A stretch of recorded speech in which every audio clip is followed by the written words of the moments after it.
Hello and welcome to Roll Together. I'm Sean, he, him, and I am going to be your games master for tonight's tale. And I'll be guiding our brave band of heroes through the unknown. Our quarrelsome quartet is bound for Conyberry, a town shrouded in whispers and unease. Merchants and traders have vanished along the trail, drawn to Conyberry but never seen leaving. What secrets lie in wait? What force holds them here?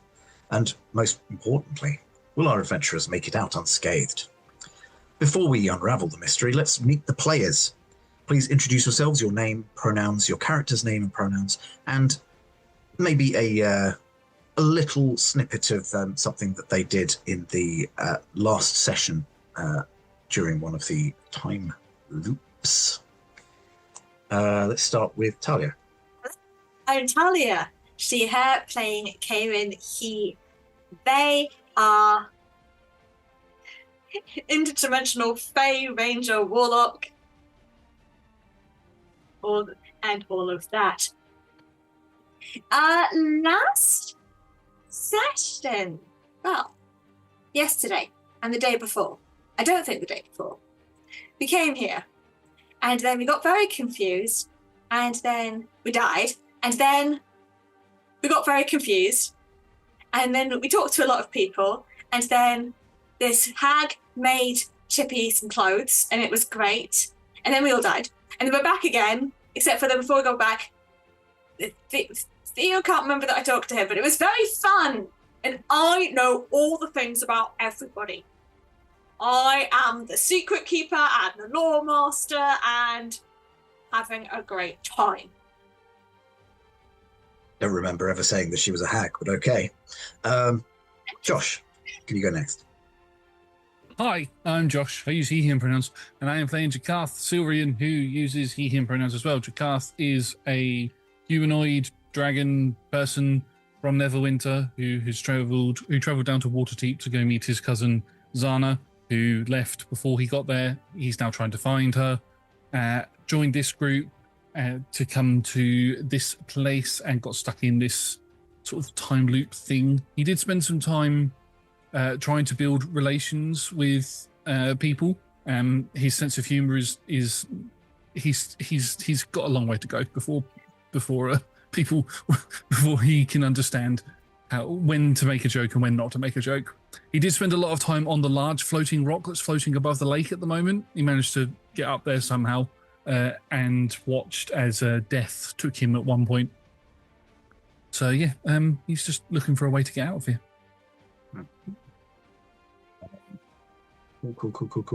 Cool. Evie, you're okay to go next? Yes. Hello. As Sean has said, my name is Evie. I use she, her pronouns, and I am playing the ex-princess Tine Vandermeer, who also uses she, her pronouns. Tine is an Air Genasi, draconic sorcerer, a force unto herself. Much context, it's fine. Posh lady, loves blue fire. And something that happened last episode is, well, I went on this little jaunt on a book tour for the sequel to my memoir, The Dragon Within, the sequel being The Dragon Without. Trying to just, publicise the book about a little bit, go about town to town, sell some copies, get my face out there. And unfortunately, we came to down and entered this loop. But some noteworthy things that have happened here is a reunion, there we go, with Eowyn, who was also in the Ancient Antics night band that bore us to this age. For I am a princess of mythical origins, and so is Eowyn, of more humble origins, but we love him. Other things that happened is I had a sulk at the bottom of a well because it didn't yield me the answer straight away to why the loop was happening, and I also just flew up to the sky to find what the limitations of this bubble were, and promptly was flayed in front of the entire party. Hey, and that's what happened. Yes, there we go. And finally, Nick. Yes, hello. I am Nick, he, him, and I am playing another he, him, which is Theodoric Barkan of the Barkan Traveling Troupe of Family Merchants. He is very much an outsider in this respect and doesn't really know anybody. He was far away on other windfall travels and somehow appeared with this group and has spent most of the time trying to get to know people and is eternally scarred now by the flaying of said teenage in the last one because that's not going to stick in the mind and burn away forevermore. But yeah, he is mostly trying to get to grips with what's going on and isn't enjoying having come from one spell locked area to what could be another one, and is just trying to understand what the heck is going on. Spent time talking to a few people, going through a few of the buildings in town, such as the Tried and Tested. Pointlessly used the spell to reveal Tine's friend when they then promptly stated that they were about to do that anyway. Yeah, that's pretty much his journey. He has no recollection of anything that Kieran said, but okay. Nothing is useless because you do get your spell slots back at the end of every loop. So do what you must. Break the game. Go on. Well, thank you all for being here. And before we dive in, let's hear from some of our fantastic sponsors and supporters who help make all of our shows possible. We are proud to be sponsored by Phoenix Dice. You can go to phoenixdice.com to get yourself some clickety-clack math rocks, including some limited edition Roll Together dice, which I have right here. And if you use the code Roll Together, all caps, at checkout, you can get yourself 25% off of your purchase. We are also proud to be supported by Idle Champions of Forgotten Realms. If you type in !code into chat right now, you'll get yourself a code for a free Electrum chest, which you can use to get items to power up your heroes as you collect them and battle through waves of monsters for free on various different devices, including fridges and freezers and microwaves, if you have the smart kind. We are also proud to be supported by Homie&theDude. They are a TTRPG group that make various different supplement books, not just for D&D, but for all kinds of different types of TTRPGs. They've got The Wandering Tavern and Scorched Basin, and if you want to check them out, you can follow the links in the chat or in the description below, and you can see if they have any other Kickstarters going on at this point. And if you're interested in buying any of their stuff, if you type in Roll Together, all caps at checkout, you can get 10% off of your purchase. Massive thank you to the D20 Club Dice Heads and other tiers on Patreon. They are fantastic. They are the best. You can join them from as little as one of your local currency per month, or one goat, which must be sent to Roll Together HQ because the kobolds need the goat, by following all of the links in chat or in the description below. Speaking of the description below, if you are watching us on YouTube, please do consider liking this video, subscribing to the channel, and commenting down below because it helps the algorithm tell us what you like so we know what to make more of for you.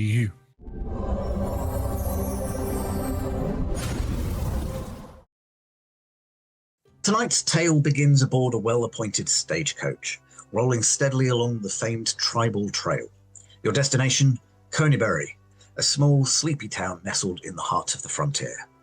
You travel in the care of Gavindar Hairbeard, a shrewd and seasoned dwarven caravaner who prides himself on offering the most comfortable journey coin can buy. His travelling company is a marvel. Passengers rest in luxury, while Gavindar and his trusty gnomish assistant Smungo Nunifer take turns at the reins, ensuring that you reach each stop without the dangers of camping under the open sky. Your peaceful slumber is interrupted by a sudden jolt. A deep rut in the road lurches the coach, stirring you awake. As your senses adjust, you hear the melodic trill of morning birdsong mingling with the rustling of wind through thick woodland, and beyond it, the bustling sounds of daily life. Chatter, clinking tools, the distant ringing of a bell. A moment later, the curtains at the front of the coach part, and Gavindar's grizzled and progressively less cheery face appears. "Okay, campers, rise and shine. We've made it to Conyberry just in time for some sort of festival. Looks like we picked the right day to arrive." With a grunt and a groan, he vanishes back to the front, and above you, the steady thud of boots on wood signals he and his assistant are already unloading your luggage from the roof rack. As you step out into the warm midday sun, the town of Conyberry is yours to explore. Now, this is not your first rodeo. You have done a couple of time loops at this point. So before we go into some of the things that you've been doing, along the way, which I'm going to collectively term as your hijinks. I'm going to let you know some of the things that you will all have spotted as the kind of time loop goes on, things that happen regularly or do not happen regularly. So to start off with, Chippy's vest. Chippy had a vest made by a Fey person of unknown origin. And when the next time loop started, Chippy was still wearing the vest. Nice little number, which was reversible. I think it was summer and winter on each side. So that is a thing that you are able to keep. You noticed that the street performer that you had originally met, one of the first people that you encountered, pickpockets a different person every day with varying degrees of success. The townsfolk never say anything, even on the clumsiest of attempts. And if she is confronted about it, she just says that she will turn over a new leaf tomorrow. You've noticed that there is a town drunk, but his movements are completely unpredictable. It's uncertain whether he even realizes that he's stuck in a time loop. The bard, Bingo Florosa, was someone that you had been told to try and seek out, but has proved very tricky to pin down and has only been spotted a couple of times before they disappear into the crowd. You spoke to the owner of one of the taverns and sampled the Conyberry White, I believe was the one that you tried. You may well have tried the Conyberry Red in the meantime as well, and from the other pub. Both of them get their grapes from the same place, the same vineyard owner, and they do have a space for a stall in the marketplace, but you've yet to see them. Talking to some of the other market sellers, they say that she came to staff the stall the first couple of loops, but after realizing what happened, stopped bothering because it's a bit of a journey, and only kind of occasionally comes down when she gets bored. There is a fisher person who occasionally oversleeps, not usually so late that you don't find the stall there, but there have been a couple of times where the cart has pulled in and you've caught them still setting up. The treant that Faerun woke up in the forest. So upon checking the bag of beans, Faerun will discover that there is always a bean missing for every bean that you've used up. And at the same time of day that Faerun planted that bean, the tree that formerly contained the nut hoard of a particular squirrel wakes up and starts roaming around the forest. So that is now a thing that happens. That does also mean that the beans that Faerun planted during the talk together, I suppose, also always happen and are basically there forever. But we will come to what those are in a second. Finally, every time the black cloud washes over the bag of holding that Jakarth bought, it explodes. Josh, could you please roll me a flat d20? That's an 11. 11. What's your intelligence score? +0. So it would be a 10. Oh, yeah, it's 10, yeah. Okay. In that case, it takes Jakarth about 11 times to work out that it's the bag that's exploding, rather than just, for some reason, an additional bit of pain that he is experiencing that nobody else seems to be. So after your first 11 times, you do realize that you need to set the bag aside a little bit.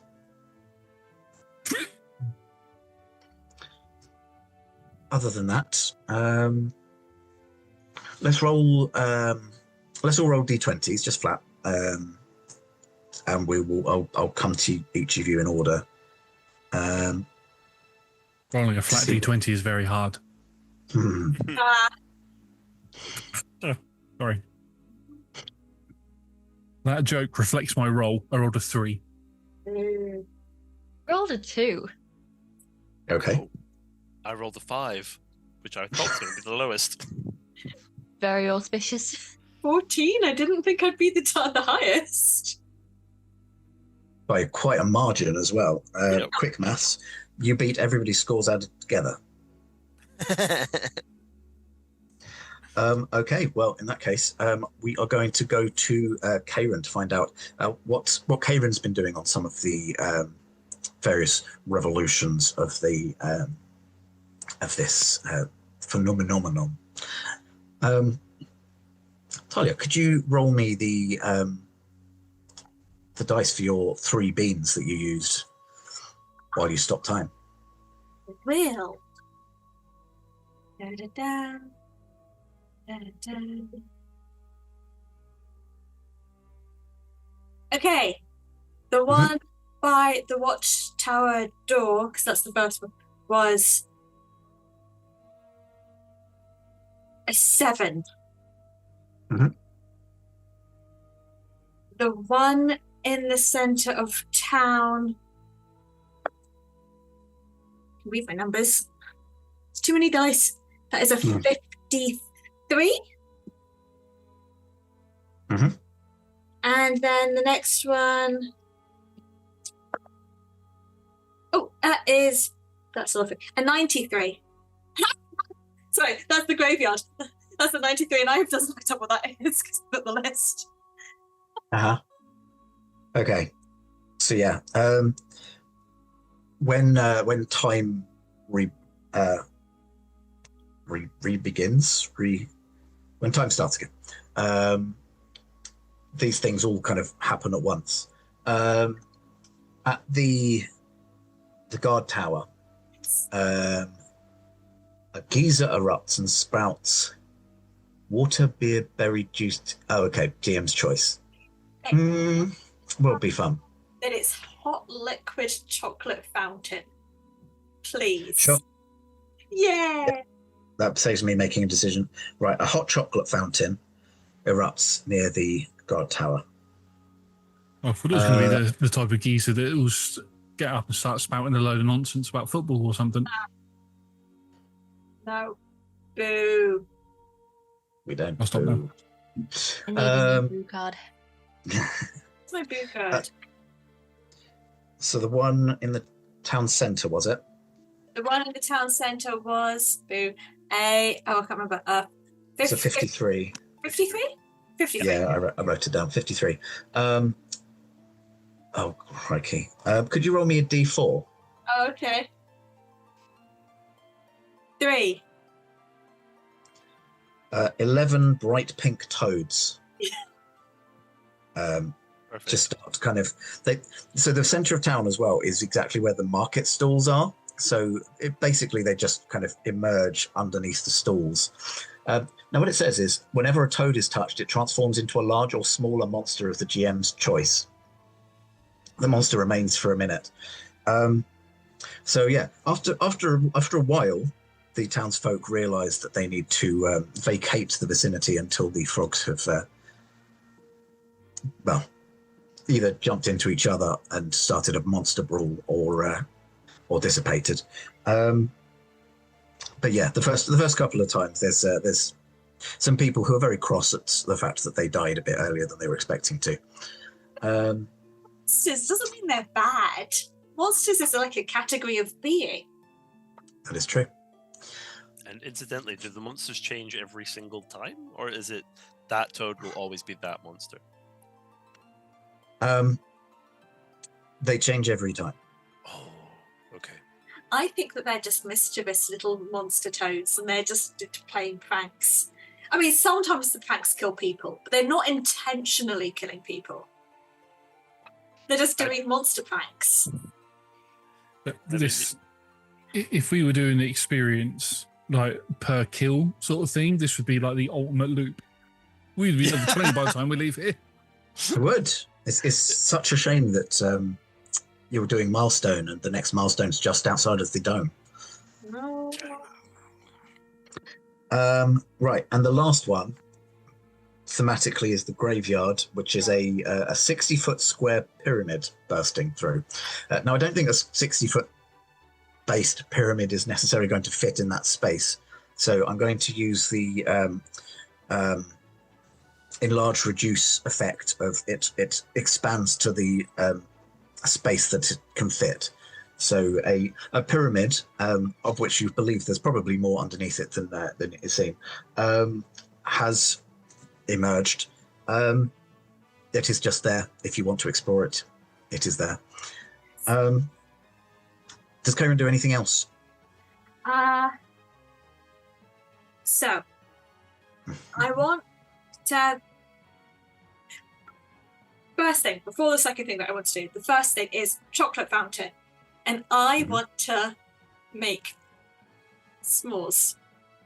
I want to make s'mores of questionable narcotic effects.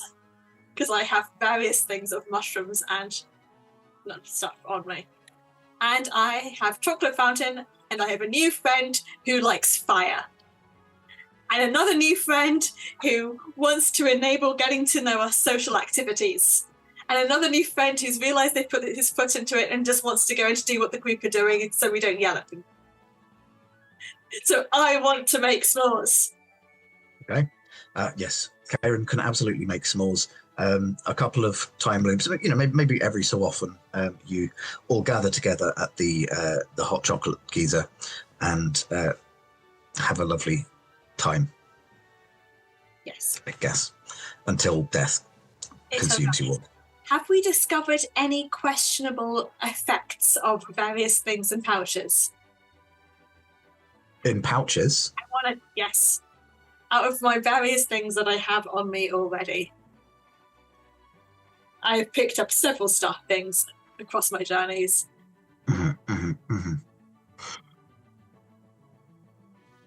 I think I will ponder this one for a bit longer, and I will move down the order and maybe come back to that. So let's just pop a pin in that. Okay. Next up, with a massive score of 5, Theo. What would you like to do during your? Ooh. Well, no then. I think Theo, if it was early on enough, still going for full montage run, then even though he watched TD get flayed, he will attempt to escape somehow because he doesn't understand what's going on. So he will do a bit of a trying to go out of various points of the town, failing miserably every single time, until he gets comfortable with it, and then just caves. I think one of the other ideas he would have then is there was a little boat on the map, and I think he takes the boat out into the lake and lies there for the entire day, fishing perhaps, and not doing a lot else, and just trying to come to grips with what the heck is going on. However, I've had a new idea.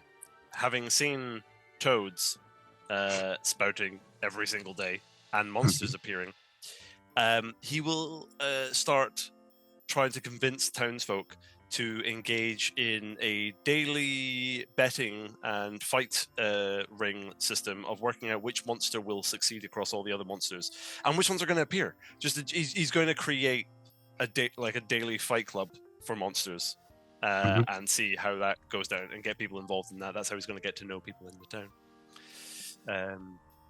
Okay. Or he'll read Tina's book at some point as well. Probably while fishing, I imagine. Probably while fishing, yeah. My understanding of fishing is that the vast majority of it is doing stuff other than pulling things out of water. Yeah, exactly. Okay. I think you'd also said to me that you'd do some whittle a chessboard.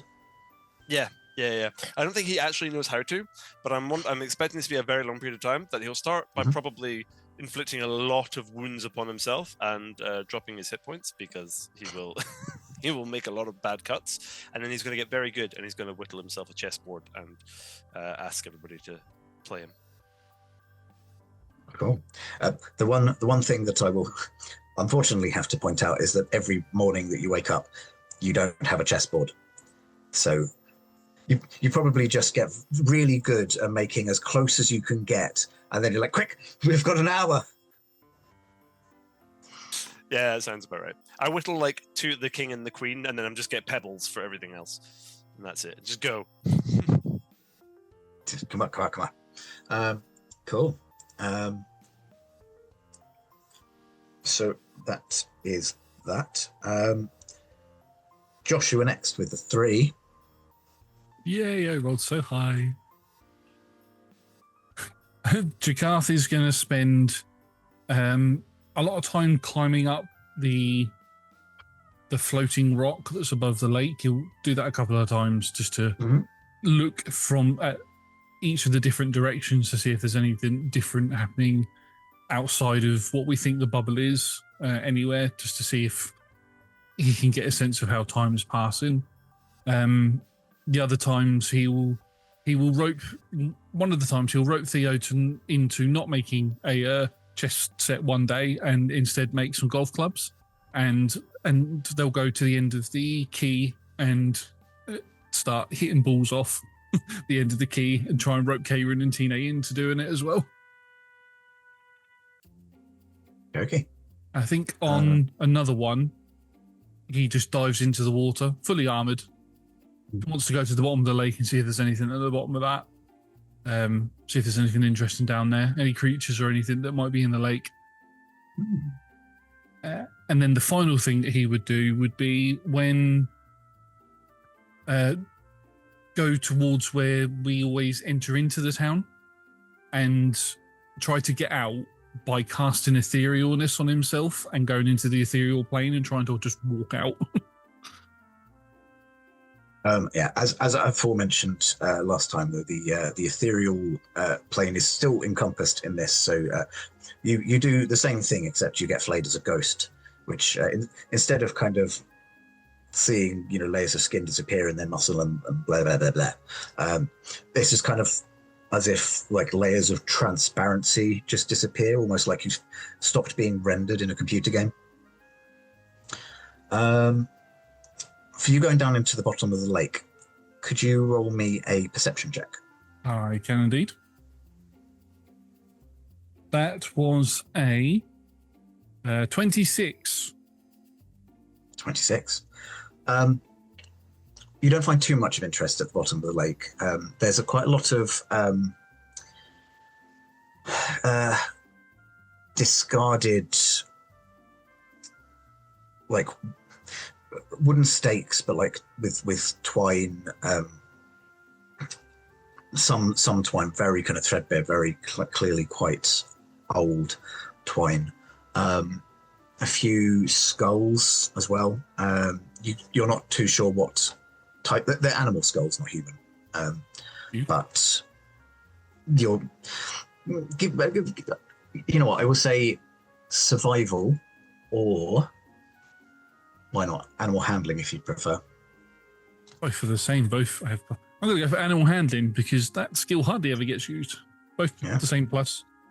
That's a 22, 15 for 22. So you can tell from the sharp teeth that they are carnivorous. You kind of examine it and try to like imagine the creature, around it.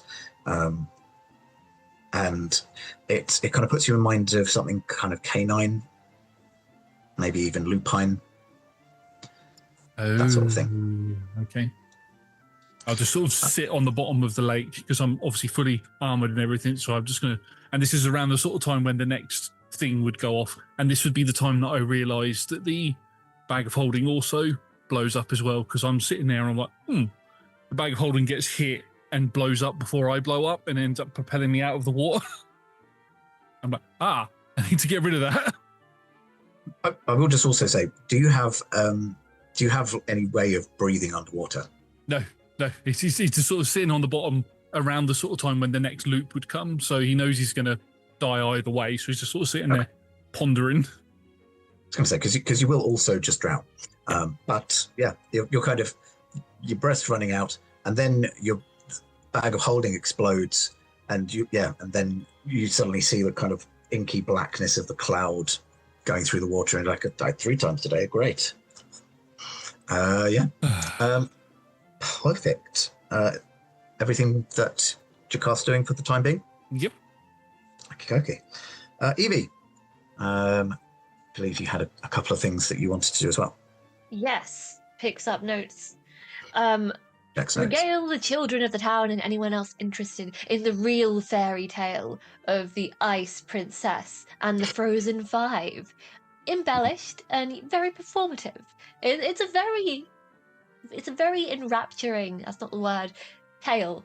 And she tells it well. She tells other stories because she kind of gets very into it at some point.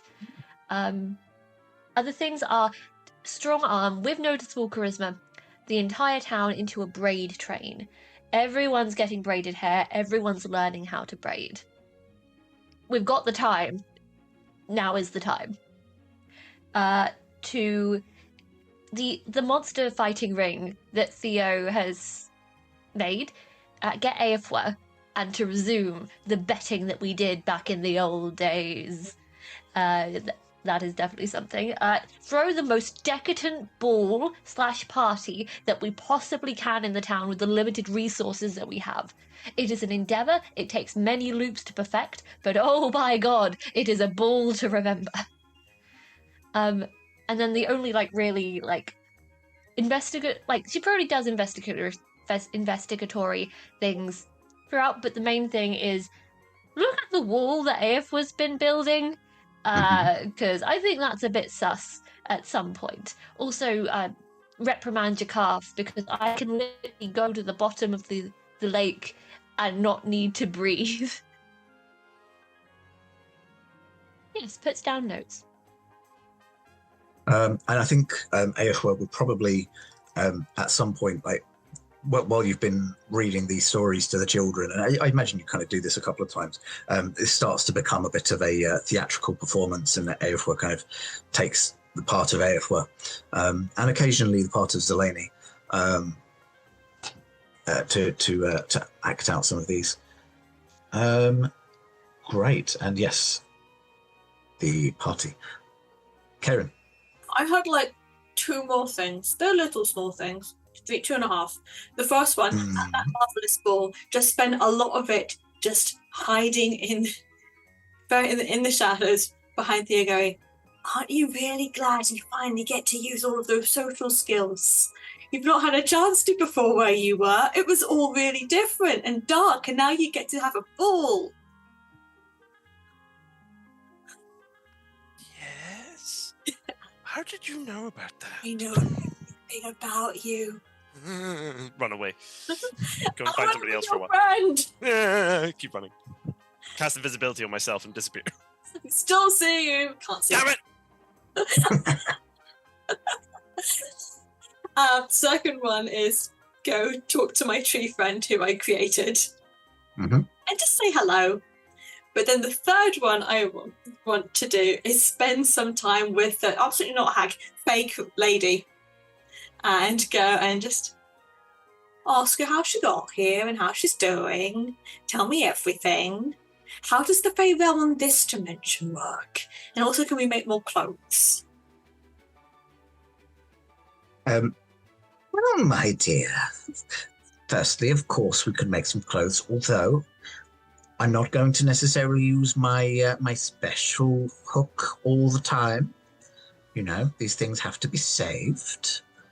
And sometimes it's just as fun to spend the time remaking things. She will make a couple of extra things using the magic hook that remain, but doesn't seem keen to use it all the time. Why not make a little hat and some trousers? Yeah, she when you ask for kind of different things and the prospect of a whole outfit comes up, she kind of uses a couple of time loops to just test out the pattern, check that it's all right, and then makes it for realsies with the magic hook. You asked how the fairy realm works in this. Well, I'm afraid it's got the same effect as trying to walk out of here. Any portal out of the town results in the very similar effect. It's boring. I don't like this plane. Or this reality. It's very annoying. Yeah, we've all kind of grown accustomed to it now. How'd you get stuck here? Oh, I've lived in this town for decades, perhaps even a century. Oh, you're just... That's not that long, actually. And this town has had its own trials and tribulations. It was very nearly destroyed back in the spell plague. I will nod and pretend I know what that is. You see, a number of weird things started in the spell plague. Points at the, I wanted to call it a mythalar, it's not a mythalar, the earth moat behind. For example, this earth moat floated off. And one of the things specifically that happened to a lot of places in all of Faerun, in fact, there's another world. So we live in Toril. You know this. She will continue anyway. There is another world known as a beer, which is much like our own, except very slightly different. During the spell plague, these two places merged together. And Eventually, when Cohen manages to free himself, they're going to go and summon a phantom steed and challenge Tino to a race because they need adventure. This was a lot of talking. she pretty much just carries on talking even though you slipped away. And we'll pick up from the same place the next time you talk to her.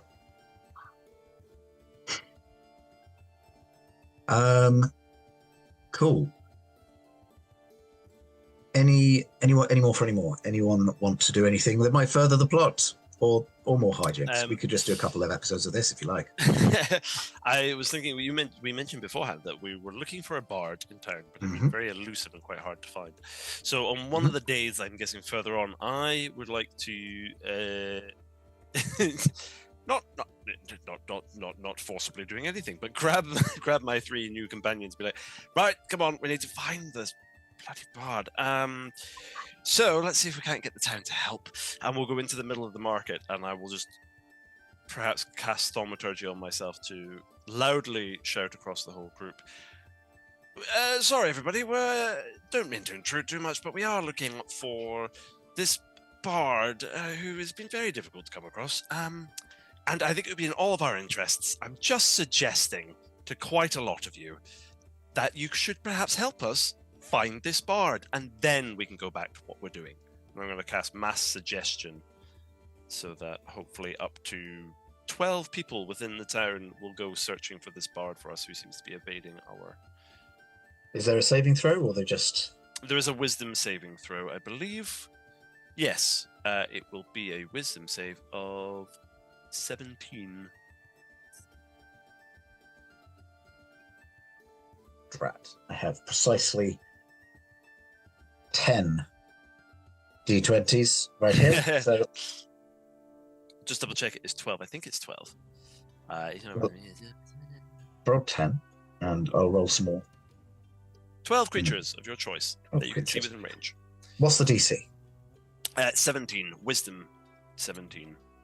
So that one, and that one. You get 10. That'll do. That's pretty good. 2 of them are natural ones. Brilliant. Well, for the next 24 hours, until that bard is found, / until they die, they're going to go searching for the bard. I mean, do these spells continue beyond the thing? We don't know. 24 hours, though. Who knows? God, I better make a decision for that, because that sounds like something that I will regret later. Cool. So yeah, the 10 people go off in different directions, and before too long, you do get the you do hear the sound of cussing, I suppose, is probably the best way to describe it. And you see these couple of nondescript NPCs, the unnamed ones, each either side, arm in arm, of a tall and graceful elven person. They have silver hair that falls past their shoulders, and they are dressed in fine but travel-worn clothing. They are very much just shouting out insults. Some of them are that you overhear. You glorified paperweight! You carry yourself like a drunken goose! You bring shame to the noble tradition of existing! Oh, I love them. All right, calm down. What? Unhand me. Well, your brain must be on sabbatical. Why? Why what? Why must my brain be on sabbatical? No, I didn't necessarily mean you. You meant everyone. You're relatively new here. Yes, I guess, but then I lost count. We've been here a while, new by some reckoning, but you have been particularly difficult to get a hold of. Well, aren't you just the squeaky hinge of conversation? Yes? Anyway, look, can you... I'm going to jump straight to it, because we've been doing a lot of this now, and as much as I enjoy my fishing and reading the book, and obviously the fight rig we've created... Wait a minute, how long have we got until that? We can't miss the fight rig. Right, anyway, say again, sorry? Hour and a half. Hour and a half, okay, well, we'll make this quick. What's going on? Do you know anything about what's going on? Nobody seems to understand what's going on, and I haven't asked you yet. You know what? I've seen ogres with better manners. And better hair. Manners might be the case. Fine, but don't go for the hair, boy. Boy, 250 years old. Yes, I get it. You're an elf. I'm a man. I understand. Yes, I'm but a child to you, but I've seen a lot and I've done a lot, and I don't really care for you yelling at everybody constantly over and over because you try to hide from a situation that you can't escape. We're all stuck here, so perhaps you wouldn't mind helping my very nice companions, and me, and all of us, and the entire town, to perhaps work out how we stop being caught in a loop. Now, you don't need to talk to me about this town. I love this town, and almost everyone in it. Almost? Yes. There are certain people who stand there asking questions like, where is Bingo Florosa? And what are you going to do about the town? That I dislike quite intensely.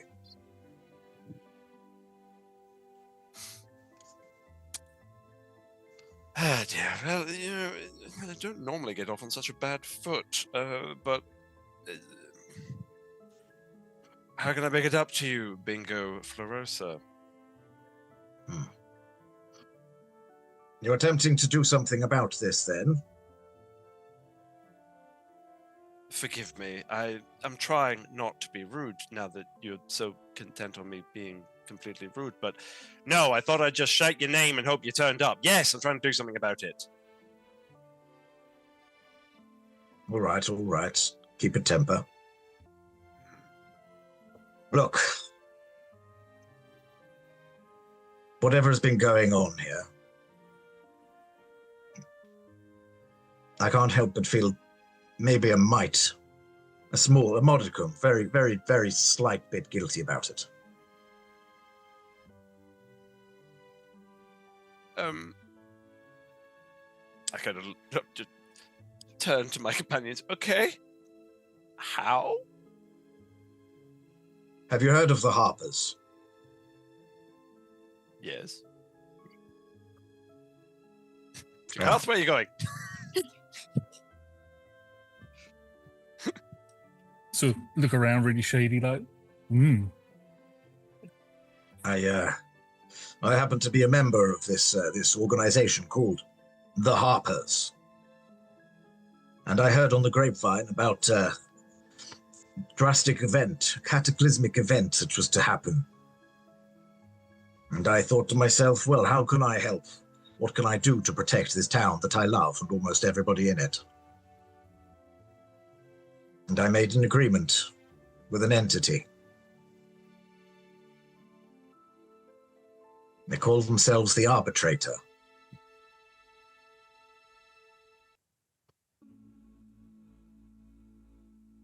The Arbitrator. Kind of looks over at Jakarth. Why are you sidling away? If ignorance were a profession, you'd be the leading expert. Yes. No. Maybe? I'm confused. My God, man. Definitely. You raised by were you raised by kobolds? Were they disappointed? Right. Hang on a minute. Just because I'm not going to get into that conversation. Just because I've got scales. I'm going to... Jakarth just walks off. He's really flustered. You look like a failed polymorph spell. You took the words right out of my mouth. Now, you there. I can do it in 10 words. Oh, what's Karen saying? Karen's working out that the phrase "bingo made a pact with an entity called the Arbitrator" is 10 words, which is the maximum amount of words that you can have for Skywrite. Just for themselves. Well, finally a use for Skywrite. Cool. You see, I can't help but think that this entity might be taking my wording slightly literally.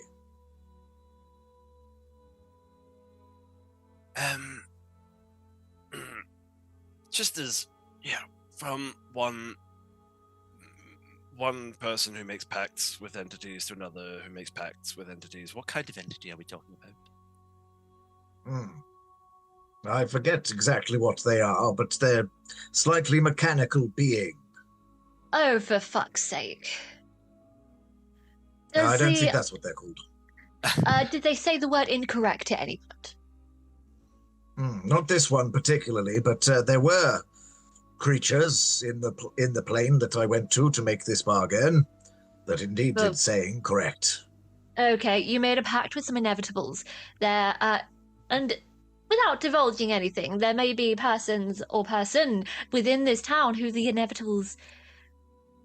You've been a means to an end, basically, for their own agenda. I see. Well, I wish I could help you any further, but unfortunately any attempts that I've been making to try and reach another realm have ended in rather drastic and sticky failure.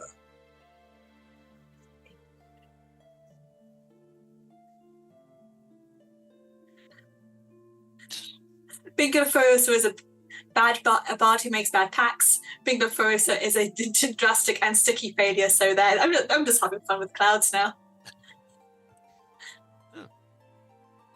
Accurate. Hang on. Nope, natural one, did not notice. It's not looking up. Tina, are you saying that there's somebody in this town that is of interest to these inevitables? I may or may not be saying that. I'm certainly not saying that in such a public area. Looks around, because I really want to keep AF's secret. Is there anyone around within listening distance? I mean, you did get Bingo dragged basically into the middle town, so there's a few people around. Oh, you know what? I think I might have been mistaken. You know what? I think I need some hot chocolate s'mores. Help get my brain ticking over. Bingo, you will join us by the fountain, yes?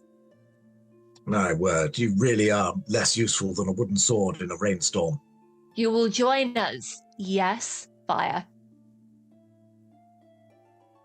Yes. Good. Good dear. Everyone loves a s'more. Let's go. Nothing's wrong here. Come on, chums. Keith? Keith, where are you? I say more subtly than it. Keith, what you're calling Jakarth at the moment. No, Keith is Aifwa's cover name. Aifwa's cover name, yeah. Of all of the things that I studied in preparation for this. Aha. I just messaged. Okay. Yeah, you can see that the entity known in public as Keith is just building a wall. Cool, right, yeah, you convene near to the chocolate fountain. It is on a hill, I believe. That's kind of out the, like behind the Wolf's Whistle pub. But it's far enough out of earshot, and yeah, there is just an occasional sporadic geyser of hot chocolate just every so often, like clockwork. As we approach, I do message to Aifwa. We're at the wall, we have news. Please come. Wait, we're at the fountain. There we go. Sorry, had brain mush. For a second, Aif was looking around like, not behind my wall. Which wall do you mean? Oh, fountain. Oh, great. Oh, great. And will make his way up as well. Right. Just quickly, Josh, what is Jakarth doing? Getting as far away from that conversation as possible, because he's always been told he needs to keep the fact that he's a harper a secret. So he's like, nope. It's all gone off. He'll notice everybody going off towards the fountain, and we'll sort of circle around and try and catch up. Mm-hmm. Okay. Well, yeah, you can convene at the guard tower, and very shortly, Keith joins you. As you get there, Bingo will see Keith approaching. Is it? What is that cabbage-headed gallivant doing here? Oh, you seem to be muted. He's a wonderful person, and if you value your fingers and toes, I say that you keep your insults for that person to yourself. I see, but everybody else is still on limits. Oh yes, everyone else is fine, just not him. I could agree to that. You can't insult the squirrel. Fine. There isn't any insult you could think of for a squirrel. It's fine. I mean, you could say that he's a bad nut hoarder, or he's not good at climbing trees. Hey, you. No.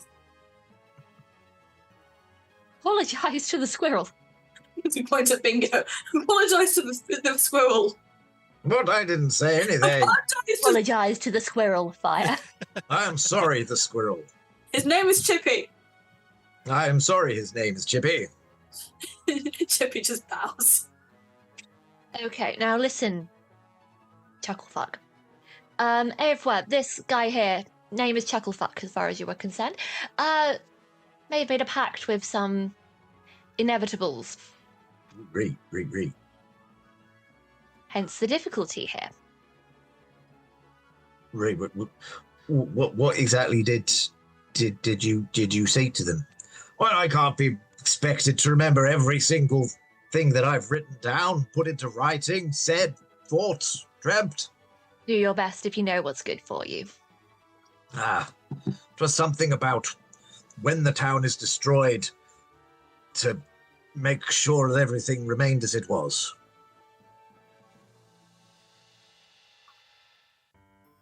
No, it's a bit rich of the inevitables, isn't it? To be so angry with us for being out of time, and yet instigating this little time loop right here, it's a bit rich, is all I'm saying. I did pay a rather hefty sum of gold to do so. Oh, I didn't know they were bribable. That's interesting. Anyone has a price, surely. Even beings of pure I don't know. How would you describe them? Pure logic? Well, no, like pure stubbornness of their own idea of causality? I don't know. They seem to be made of a lot of gold, is what I'm saying. Why would it be so valuable to them? You've got me. Perhaps this is what they need to make more of themselves. All I know is, the ones who uphold the law often make the law, and, Now I figured I am going to try and bribe them out of our, looks at Keith, situation. I've amassed a modest sum of gold, if I do say so. So it's worth a shot. But first we need to get out of the loop. And if inevitables are behind it, normally we just punch them, to be honest. I see. This one did seem rather powerful, so you might want to amass your greatest warriors. Oh, I'm already here, darling. Oh, and Karen's here too. And guests. I see.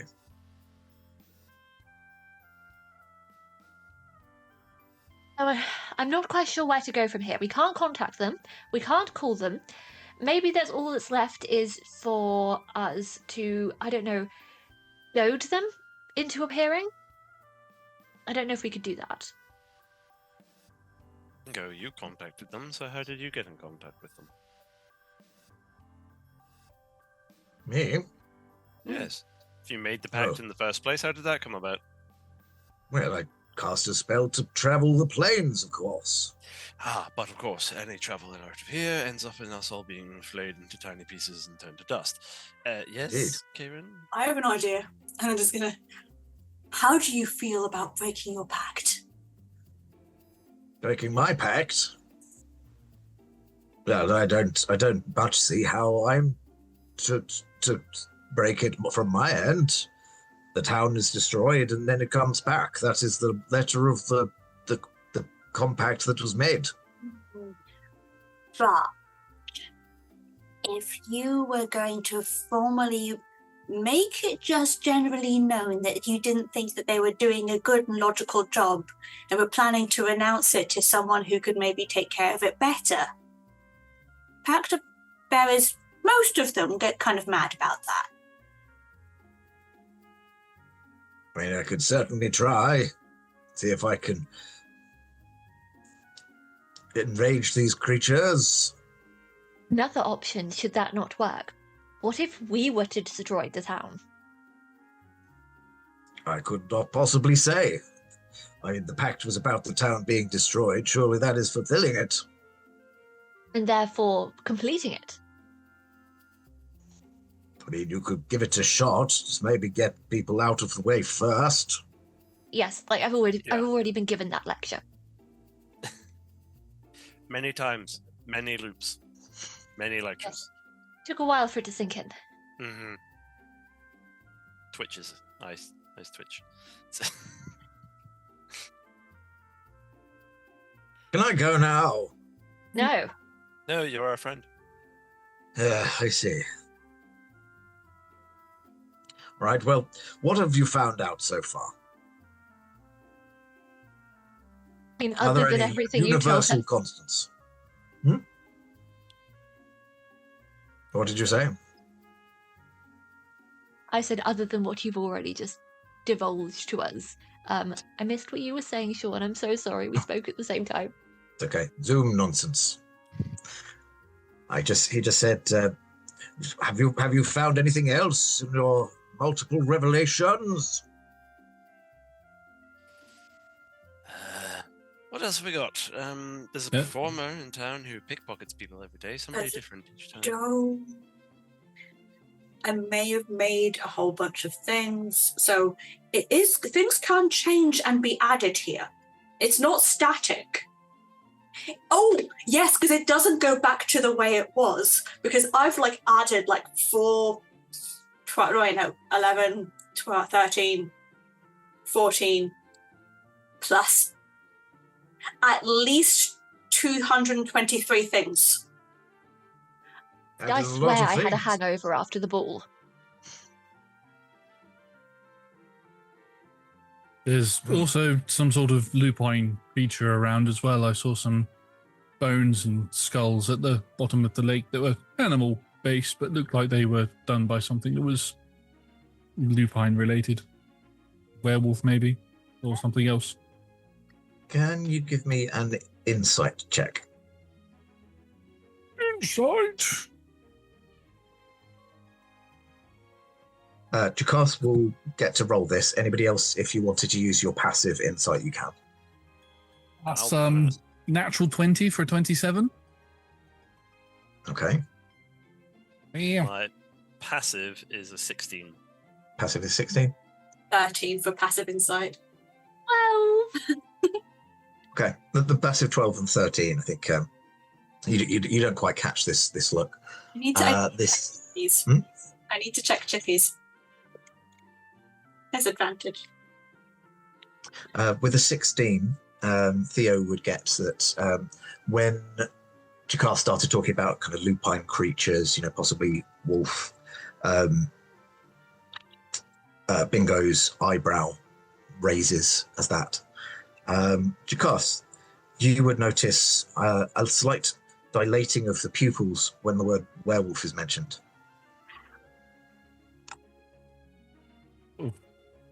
Push, sort of move my way. I don't like this person because he's been very forthgiving about information about the Harpers, but I will come forward and I'll just stare him dead in the face. What do you know about werewolves? Werewolves, hairy creatures, occasionally not hairy creatures, tends to involve some sort of full moon, and then they go off on a rampage. What do you know about a werewolf being in this area? Ha! You're not hiding it very well. I can tell you're hiding something. Indeed. Did I tell you that I'm 250 years old? You did? Yeah. Well, This town, perhaps a century ago, had itself a little werewolf problem. and let me guess, you got bitten, scratched, or you know somebody who got bitten or scratched? Oh, heavens, no. I would certainly not still be here. No, the werewolf problem was dealt with by a band of adventurers passing through. But that is why there are so many places around the town that have taken on names regarding wolves, lest we ever forget. Sadly, I think everybody has actually forgotten, so it didn't really work. Yes, you there. Wait, no, this is for the DM. DM? Yes, Karen. How long ago did the definitely not hag lady say that she was here for? She said that she'd been here for decades, possibly even a century. I'm just trying to keep a track of was she here when the werewolf thing was happening? Mm-hmm. Which maybe, yes. And I it's will just, also go on. Yeah, I was going to say, it's just clicked in Josh's head that the bones at the bottom of the lake are the werewolf bones, not that they were caused by werewolves. Oh, typically, werewolves will turn back into the creature. At least that's the mythology that I tend to use. Okay. But they are probably actual wolves. But the leap that Jakarth made has at least borne some fruit. Awesome. I will also give Theo. You would know from talking to Ephipopolis that she is a couple of centuries old as well. Oh, yes, of course. Thank you. I'd forgotten about that. We need to get the old people together. I mean, they're not old. They're all very young. You're very young, Bingo. You're just a baby. By elven standards. By like most people's standards, you're just a baby. Also, you're mine now. What? You belong to me now. You need to make facts. I don't believe this is legal, but I can't currently argue. Look at the sky. Bingo has now making a pact with Karen. Oh, shit. Well, if it's set in the clouds, then Must be so. Can you have more than one pact? Would making a pact with Faerun not break the pact that you have with the edibles? Inevitable, dear. Oh, sorry. I must have misheard that when I ran off. When I say a pact, I mean an agreement, a concord of sorts. I am no warlock, friend. You are now. Well, shit. Fires an eldritch blast. So I am. Hey, that's my thing. Stop it.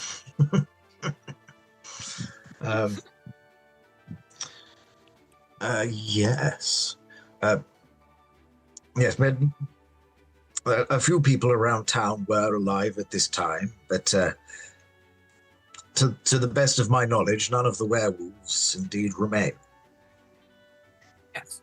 But Tina has discovered a problem. Most people here are mundane and kind of boring. There are some people who have been here for a little bit and might be able to pull knowledge and put it together. And then Tina, who is brilliant, can put it all together and be amazing. Oh, well. Quite, absolutely, yes. Preens a little bit. I have been known to be rather brilliant. Looks at character sheet, sees 10 intelligence. You've been enthralled by the charisma. I mean, you're smarter than I am, so... I mean, the squirrel's smarter than you are. I mean, fair. Yeah. Hearing all that, Theo will just kind of he'll lean over and then, rather than actually saying it, kind of lean back and just point and message to Tina. He's like, if you need a hand, you can let me know. So just back. Yes, please. Co-credits? Or maybe my name is the front thing, smaller text. It won't be in print. We don't need to worry about that yet. He just nods along. Yes. It seems if you're wanting to delve into this werewolf thing, although I must say I'm not 100% sure how this relates to the time nonsense, but off the top of my head, people that were around at that time, you would have our fine herbalist, our watchmaker, myself, of course, and the elven woman who sells handicrafts. Oh, and I believe the, what do you call it? The weaponsmith. Or he was at the time the weaponsmith's assistant. An apprentice of sorts. I'm pretty sure that's not how you say the word. I learned it in a book. I've been around for almost 3 centuries. I say things how I want to. Maybe. Maybe noticed. I have a question. I Indeed. know one is not supposed to ask what someone's species is. It's a bit of a social faux pas. But are these people who have been around for a few centuries people who species may predicate them being around for a few centuries, or is it a little bit surprising? I wouldn't say that any of them are particularly surprising. Yeah, your friend there, the herbalist, is a herbalg. Your craftsmaker friend is an elf, and the watchmaker is a dwarf, and the weaponsmith's apprentice is a gnome. I myself am also an elf. Okay, so it doesn't rule out one of these other people having some timey-wimey weirdness, but it makes it a little bit less likely. Can I message, the fiber artist isn't an elf? I message. The fiber artist is A. Oh, that makes them even more ancient and timey-wimey. There's a lot of timey-wimey races in this town. Indeed. Even the youngest of us are actually quite old. Take the fisher person. They are Loxodon. About middle-aged, but I would say in their 70s. And Keith here is technically over 2,000 years old. Wow, well done, Keith. Yeah, looks good for the age, doesn't he? Did we just walk into a retirement home? Is that what this is? It's just the whole thing is a retirement village. Is this where we've come to drop you off, Tina? Oof. Am I above slapping another PC? Theo is very much stifling a laugh now. I think you get a little. I'm getting better, aren't I? No, you're no, Oh. dear. Maybe I need a few more loops. Maybe just don't be an asshat. I thought that was quite good. Theo is going to message Jakar. That was hilarious, but don't say it again. Just because I'm wearing a shawl. I'm going to do this, and I can't class message, but I'm just going to go, yeah, no, that's probably not a good idea. You have to message the car. You have to pick the youngest person in the group. Then it's funny. Wait, who is the youngest? I think Completely off it's Jakar. topic. It's Theo. Probably me. I'm the human. Oh, baby. Theo's only like, I think, late 20s. So, Oh, ooh. yeah, he's a baby too. I'm not much older than you. Jakarth's in his 30s, although he has the lifespan of a dragon. There you go. It is roughly around this time that a couple of pink monsters suddenly explode in the center of the market. No, the fight ring! No, damn it! Go! Can we go back there? I promised them a good game today. It seems that the people that you want to talk to are mostly clustered around in that area, so... Yes, good. All right, come along. Let's see if we can get this sorted once and for all. So you see that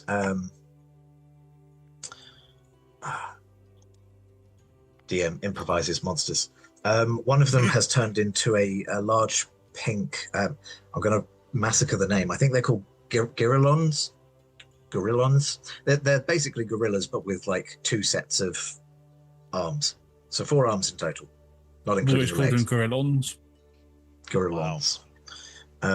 So there's a gorillon and what appears to be a large drake with kind of big lit up spores down its back, kind of kicking over market stalls as if it was Tokyo or something.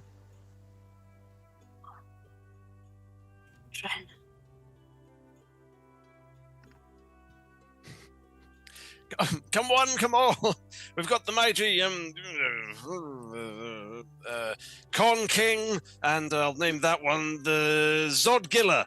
Okay, yes. Now they're going to fight against each other. Everybody, place your bets. Who's going to win? Who's going to win? Who's going to... Theo goes into full. I'd love it if you called the Drake. Yeah. The Drake is Con King, and the gorilla one is Zodgilla. So, were you making the same joke, Evie? No, sorry, I'm really bad at telling when people are speaking today. Sorry. I was just going to turn to AF where it'd be like 50 gold on the kaiju on the left.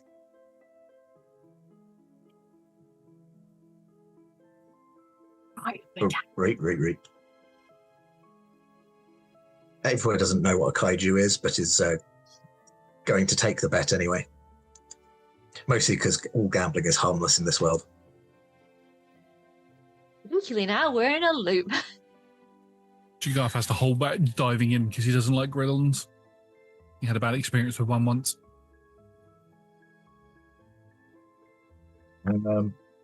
So you see that the kind of market stalls have been kicked out at this point and formed a kind of bit of a ring around it, and various personalities are there. Most of them do gamble on these things because it's a little bit of fun and you never know what's going to pop up. But yeah, you can see that Hope is there to one side. You can see that Hollywisk, the gnome weaponsmith, has kind of poked his head round round the corner of their shop to observe. who else were you looking for? You were looking for Ephipocales. Was one of the stalls that had to get hurriedly out of the way and is there. And their stallmate, I guess, the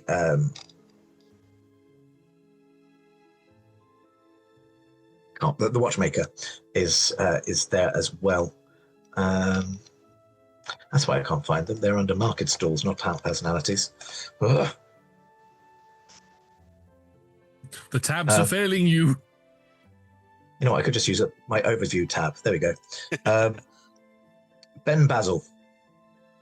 No, wait. That's the weaponsmith's apprentice. Dang it. Watchmaker. Helvey Hornet Hut. Helvey Hornet Hut. So yeah, you've got Hope Sure. Penta Street, the handicrafts elf, Helvey Hornet Hut, the dwarven watchmaker, Ephipocales, the Furbolg herbalist, all people that you had spoken about speaking to. And yeah, you can just kind of off to one side see the weaponsmith, Hollywhisk throne sitter, and other people around. Right. Should we should we grab one each and then all gather somewhere and see if we can't work this out? Yes, divide and conquer. Let's do it. Yeah. Okay. Who's going to go for whom? And then I'm going to ask you to roll another set of D20s. I wouldn't mind going for the blacksmith if everyone's all right with that. Yep. I'll go for my fiber artist friend.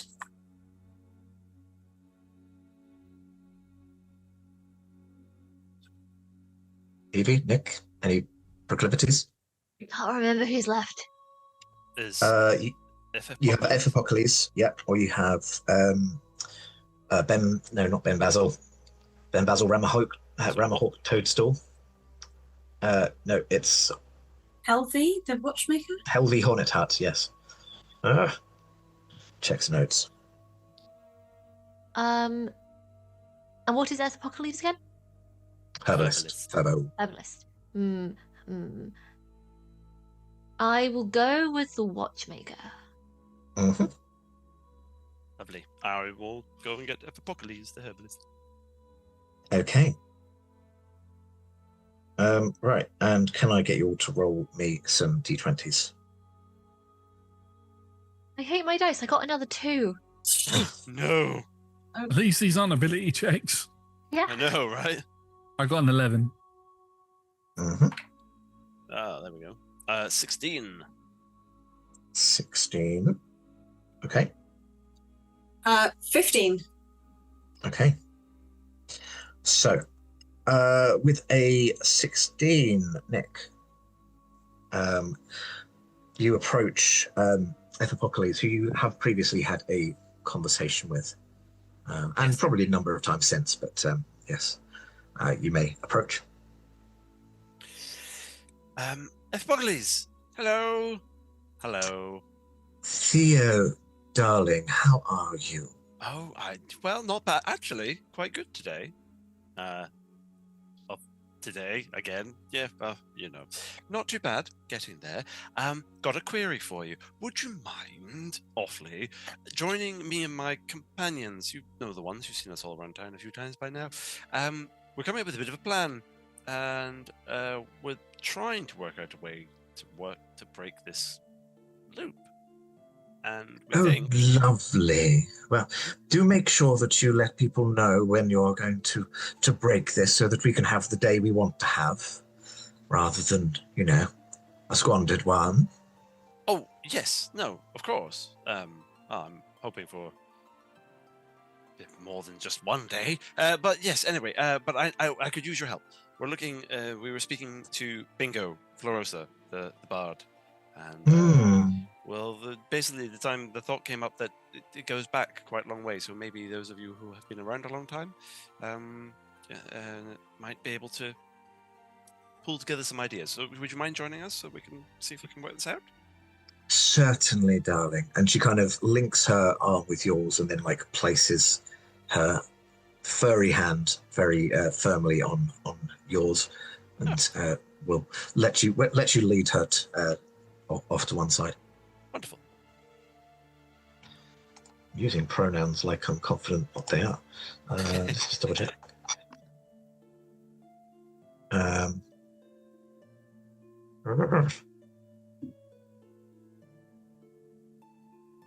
Yes, female. Whew.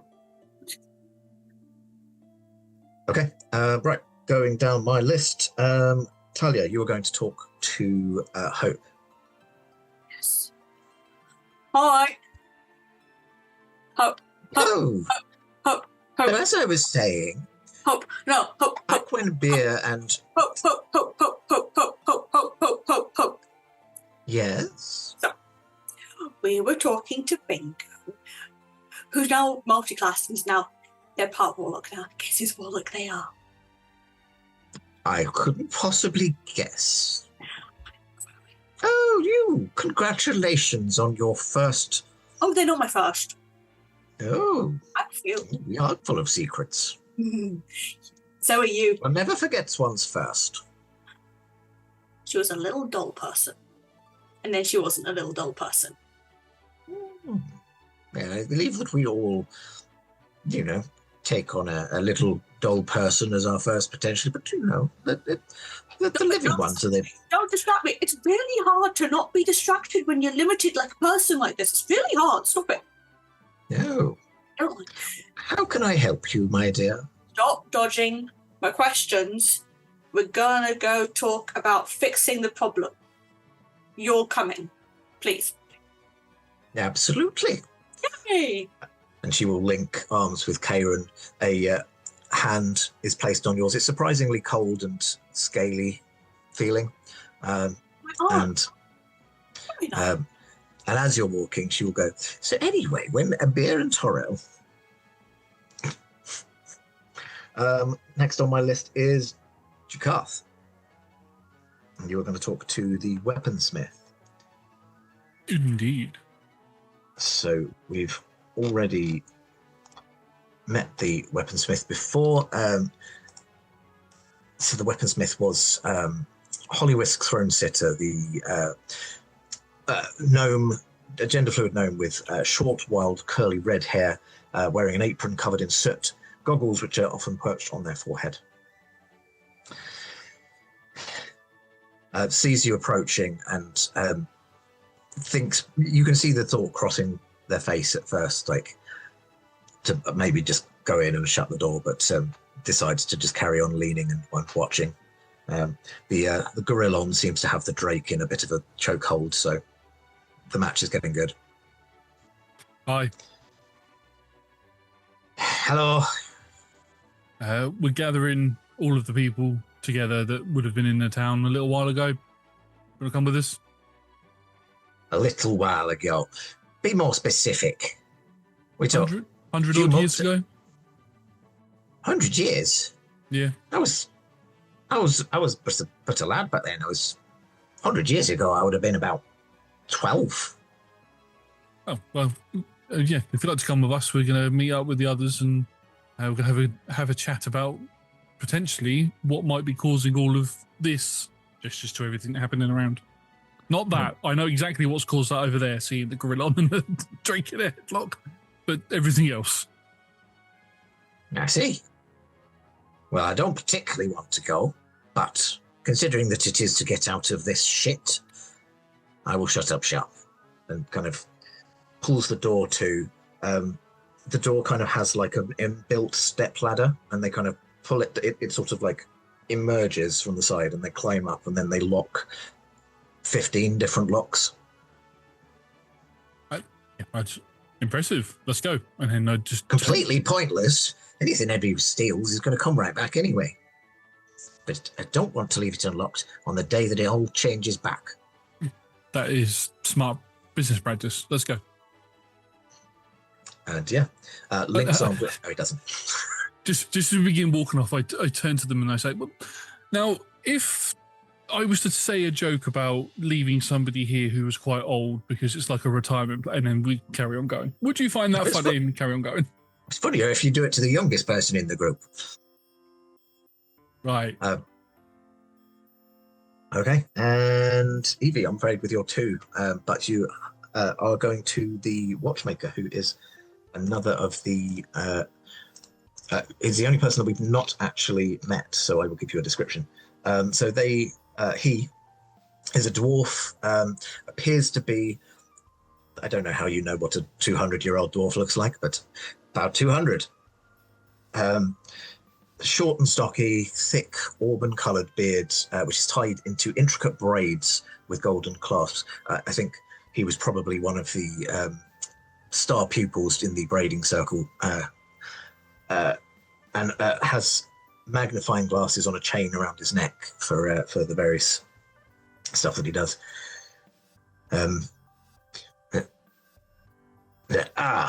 Tina, isn't it? Yes. Evie has forgotten the name. Helvey. HELVEEHORNETHUT.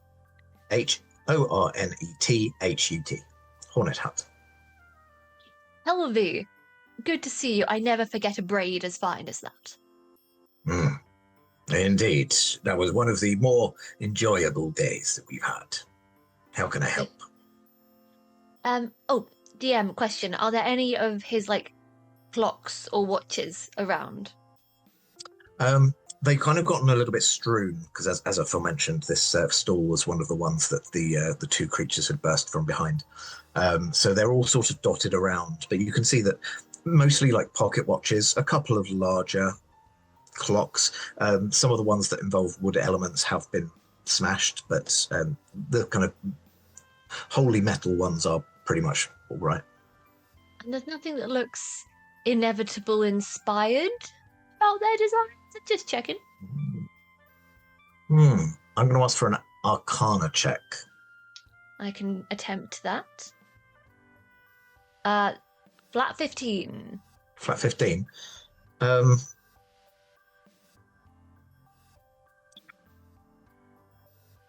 You spot on the ground there is a number of the difficulty is that pretty much all clockwork mechanisms do have an element of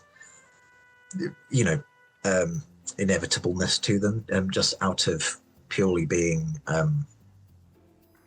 mechanical. So you kind of look around, and then you do spot one. It seems to be largely inlaid with gold, and it's got some mother of pearl features as well, which you kind of think back and when you were fighting the, I'm going to forget the name, Colurut? No. The one with the hourglass for a head. Yeah, the big boy. Yeah, seems to have some kind of mother of pearl elements, and you wonder whether there might be some kind of inspiration there. Okay. I do pick that one up and say, my word, this is a very fine device. You're very good at your craft. It reminds me of, I don't know, have you ever encountered the Inevitables? The Inevitables? I can't say I have. Have they been on tour?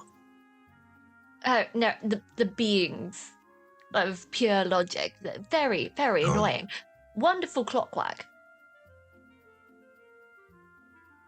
Well, I'm a bit of a sorcerer, so some of my my magics are inspired by that realm, but I can't say I've been myself. May I insight check this guy? Sure. Give me an insight. Do what you said you wanted to do. I am probably barking up the entirely wrong tree, but it's worth a check. That is a 17. 17. Seems to be on the level. You get the feeling, you were a powerful sorcerer. You know magical beings from kind of people with less magic to them. He does seem to be magic. He doesn't seem to outwardly use any magic in his designs, but you can tell that he's got this kind of preciseness, like a perfectionism to his craft, like everything beyond the numbers that are obviously not symmetrical.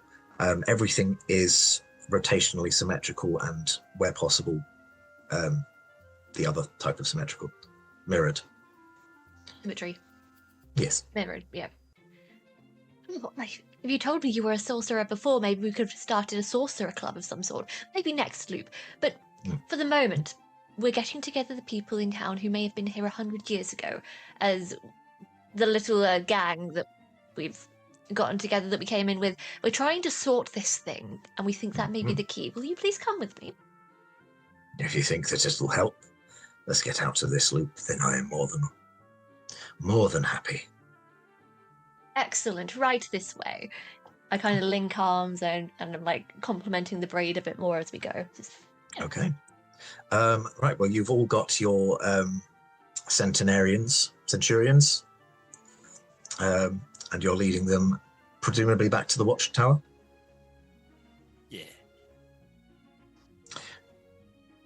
Yeah, they're all gathered there.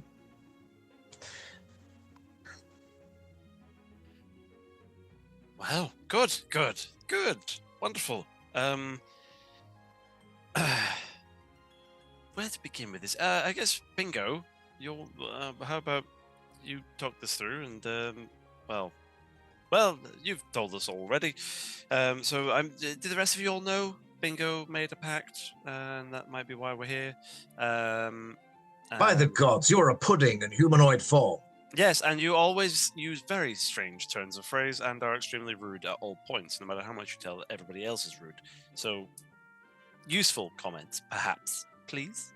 You make a compelling argument. For silence? Anyway. All right, where to start? Yeah. But you brought all these people together who have been here for 100 years. We were talking about werewolves. At the mention of the word werewolves, a couple of the people gathered do kind of react, shudder or like twitch. There is a reaction to that term. So, what can you tell us about the werewolves? Are you talking to anyone in particular, or just leaving it to the group?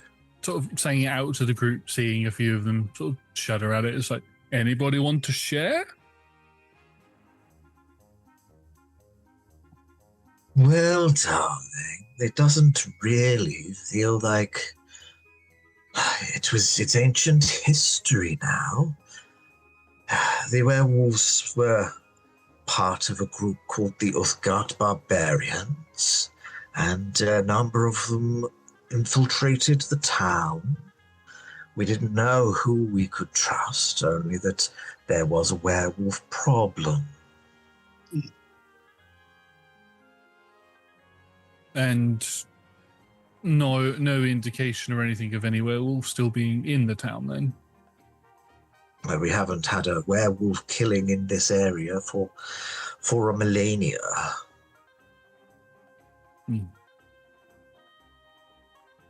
That's what I said, for a millennia. Although that is not the right term, you oaf. You absolute spoon of a person. Bingo. Shush. I would certainly say that in the last 100 years, we have not had a werewolf attack. What if the werewolves were attacking animals? When was the last time you saw wolves in the town? Or near the town? Well, we have wolves, same as anywhere else, but that doesn't necessarily lend itself to werewolves being around.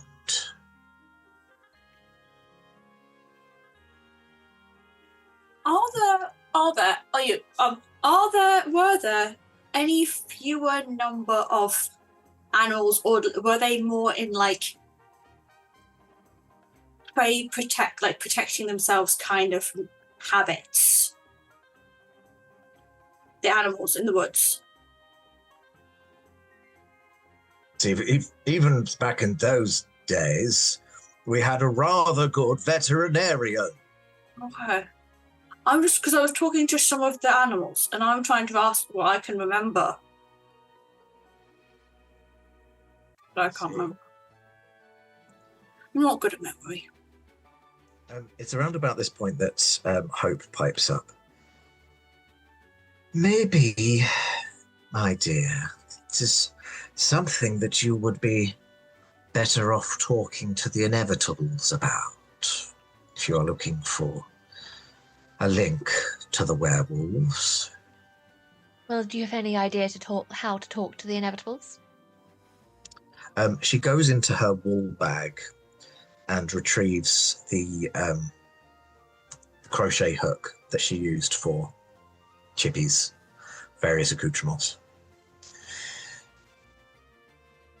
I would like this back, but make sure that you are holding it when the black cloud approaches.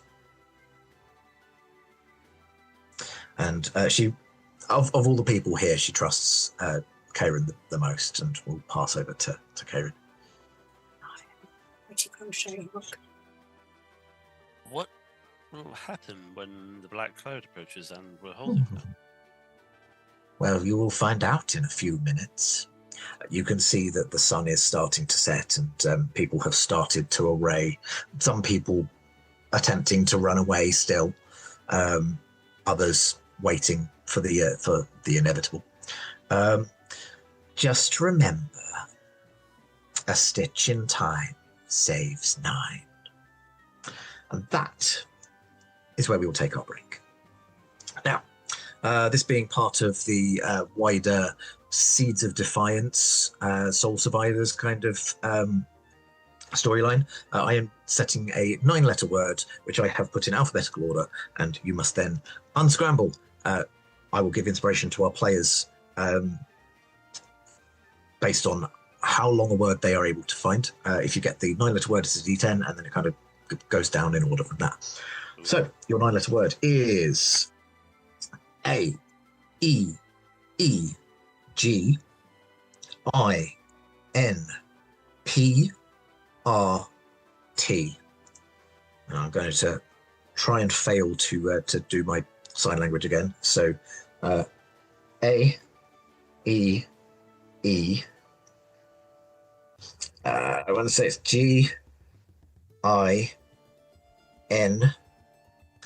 I can't remember P. I think it's P, R, and T.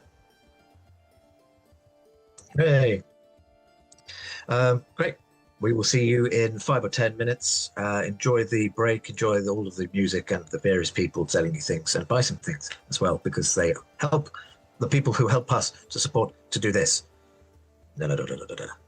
Bye. Welcome back, everyone. So, in the first half, we had some more time hijinks, some montages, and going around and exploring of the town, prodding at the edges of this time weirdness that's been going on. But before we get into that, I did set a little 9-letter anagram of sorts. How did everyone do? Did anyone get 9 letters? Oh. Okay, 3 with 9 letters. Nick, what did you get? I thought I had some in there. I realized I kept missing letters. It's like, oh, trapping. No, that need an extra P. And then I was like, oh, any trap. No, so I got print. That's about as good as I am. Print 5. Okay. Talia, you actually messaged me in the break, and you had the 9-letter word. So, do you want to say what the 9-letter word you got was? Do you want to say it not on mute? I was going to say, the word I tried to get first on similar lines to Nick was pirating, but then I realised it's just because I had pirates on the brain, and also there was too many eyes. And then I looked at that and went, oh, I can move some stuff around. So I got repeating, I think. Repeating is the word that I had. Is that same with you, Josh and Evie? That's the word I got. What did you get? I got tapering. Hang on. Checks notes. It's like I mean my partner. I take no credit other than potential inspiration. I mean, that's... Or is that 8? That's fine. It is an 8. So, Josh, you got I got as well. repeating as well. I also got peeing and repeating, if you really want those, but repeating is the 9-letter word I got. So for 9-letter words, that is a D10 inspiration for Talia and Josh. Evie, that is a D8 inspiration for 8-letter word. And print being a 5-letter word. I'm feeling generous. You can have a D6. Cool. So before we get back into the events of what happened prior, we realised that Evie didn't really get a much of a time hijinks. We kind of described what went on, but I should have done some more. So I'm going to do some more now because I'm the GM and I'm allowed to do that. Also, it's time hijinks, so we'll slot it in. We probably won't. But Evie, you wanted to look at the wall, didn't you? Yeah, I've been putting a lot of time into this thing. Least I can do is go and investigate it. At the time, I thought it might be relevant. Now I'm realizing, probably not. But, I would have investigated it. But we can find out a little bit more about Faerûn and Tina at least. So yeah, you can approach. You know exactly where Faerûn or Keith is going to be building the wall, as he does every day. You could probably say as well, like, you could have gone back a couple of times, and you can see that the workmanship is improving every time.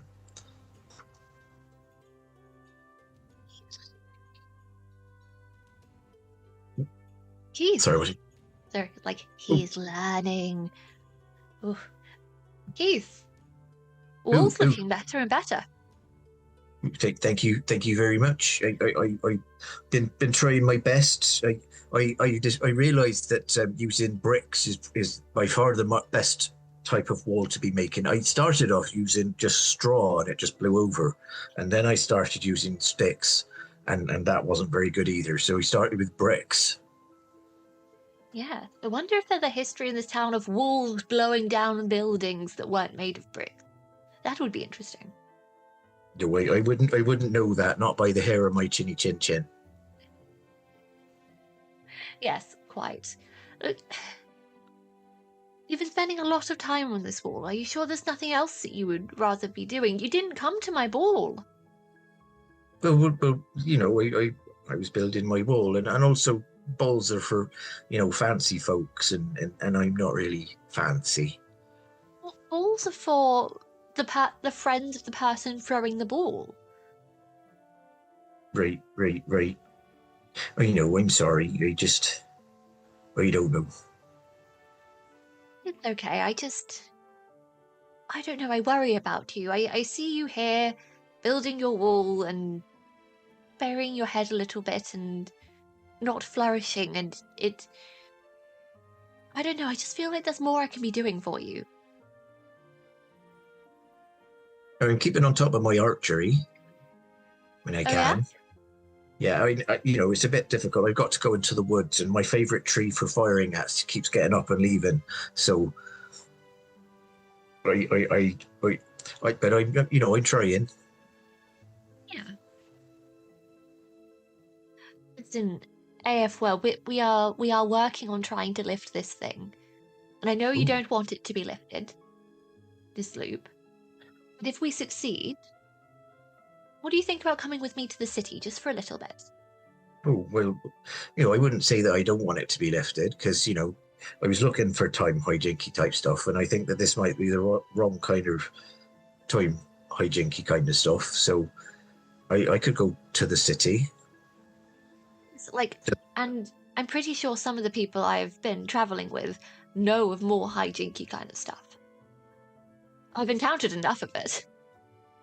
Right. Well, yeah, if we can find a way to go back 2,000 years, then that would be good. Or, even if just baby steps, just a little bit, that would be good. When we're out of here, as much as I want you to stay around, if it's what you really want, I can help you, put you in touch with people who might be able to do something about it. All right. Well, that sounds good. and it would be good to see Sir Torvald and Zeleny and everyone. It would be good to see them. I know where everyone is except Selene. I get letters every so often, but she's really taking this secret paladin thing to a completely atrocious point. I mean, it's not even that much of a secret, and yet she seems to just be avoiding me at every turn. You're right. Well, maybe we can, spend some time finding, getting the group together again. Get the band back together. Yeah, for one last time. By that I mean a ball, of course. Oh, right. All right, I'll go to this one this time. Excellent, you'll be a guest of honor. It's decided. Okay. Just while you are here, do you want to give an investigation check of the wall? Yep. Just in case AF was got his head in way too deep in things he doesn't quite understand. What is my investigation? +0. Fabulous. 17. 17. Oh, 17 is still pretty decent. So as I kind of mentioned, the wall has been getting better and better as time has gone on, but is also slightly restricted by the materials that are actually available. So it starts off with the flattest and most uniform looking bricks that are available, and then as the wall kind of grows in height, you start getting into like broken bits of masonry and kind of things that are clearly reclaimed from around the town and the vicinity, potentially from older buildings. And in one of them, you do see a symbol.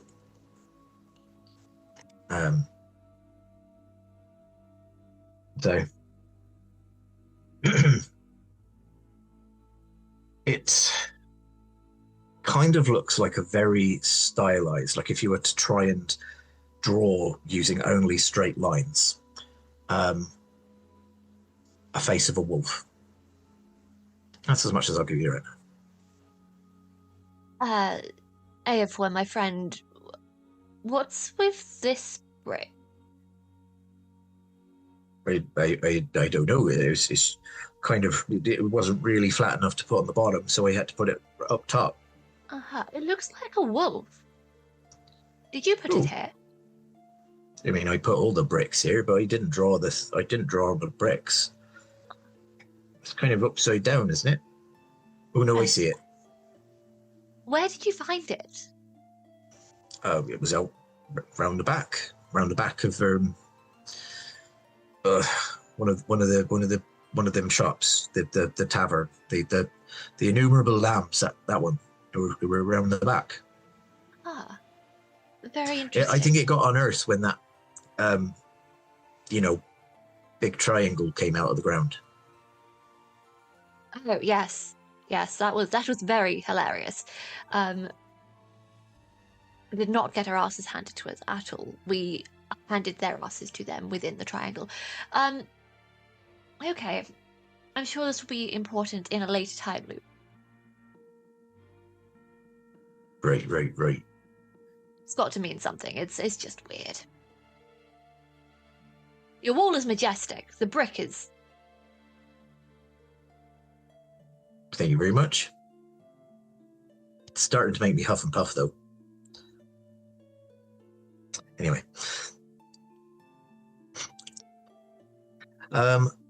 Cool. You've been making it during the break. Yeah. Is there anything else you want to say to AFR at this point?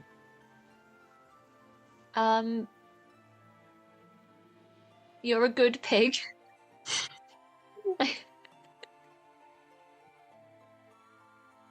That's it. Mm-hmm. He's a good pig. Okay. Right. So back to the present time loop, and Hey, no, stop staring at your friend and come join the group hug. Apologies.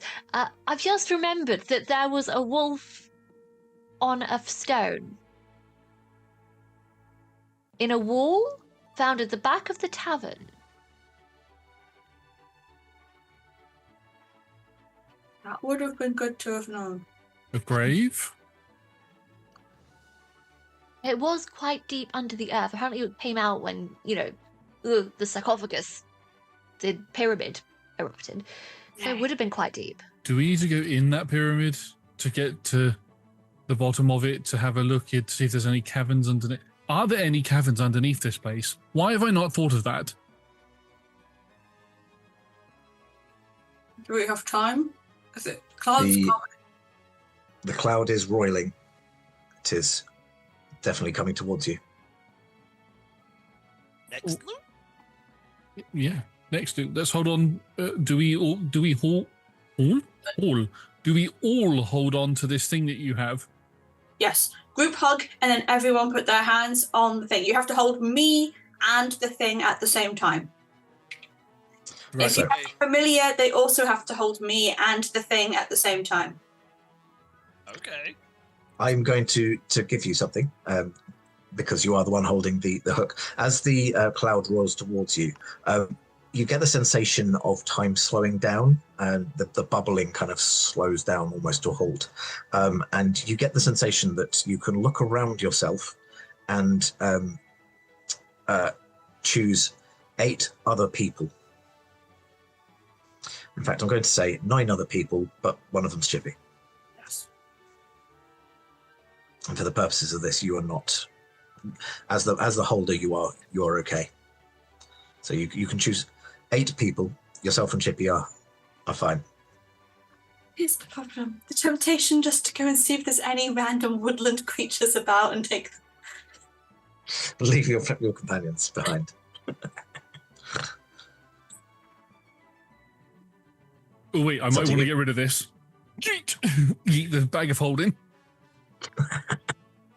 1, 2, 3, 4. Well, no, not including me. 1, 2, 3, 4.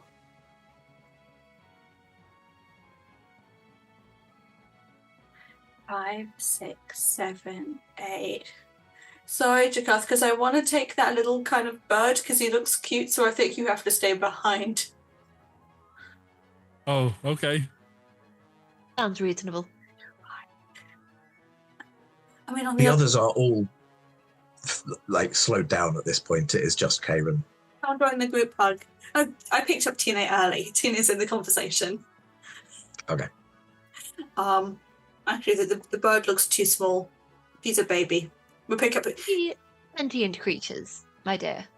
Oh, I mean, Might be more helpful in this situation. everyone's sentient if you talk to them. Definitely don't pick me then.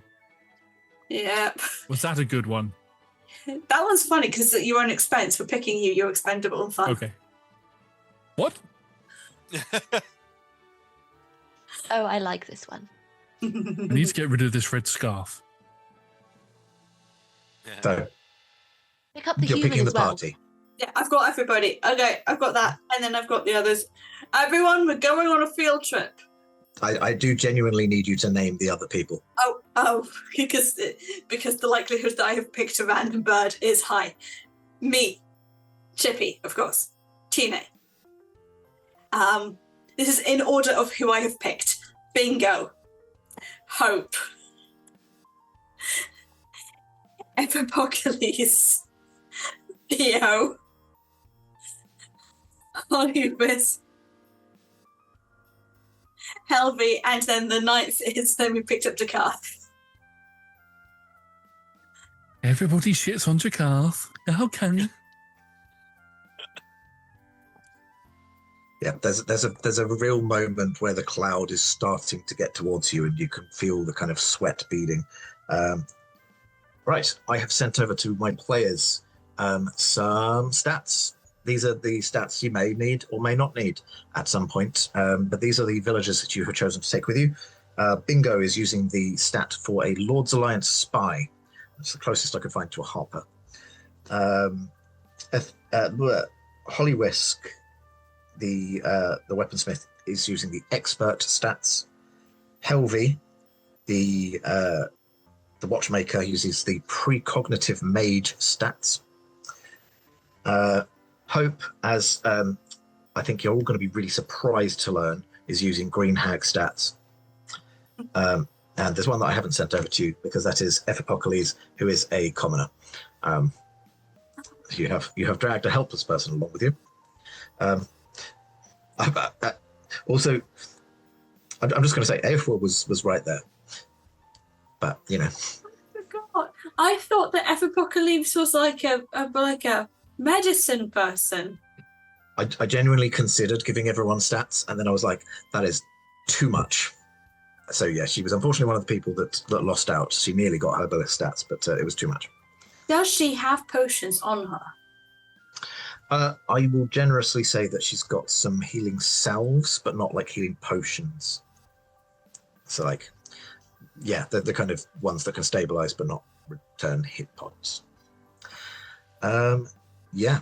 So as you wield this crochet hook, and you look around you, and I mean, this takes a fraction of a second. You look around, and you've just got to pick the people that you see. The cloud roils over you, but instead of the searing pain, everything goes black, but then it goes white. And you turn around and you can see that time is completely frozen. Everybody is stood where they were, in the positions just before the cloud would hit them. However, in the center of town, in a place that was generously cleared by the monster fight earlier, there is a weird structure jutting diagonally out of the ground. The sides of this structure are formed from interlocking cogs, various mechanical gizmos.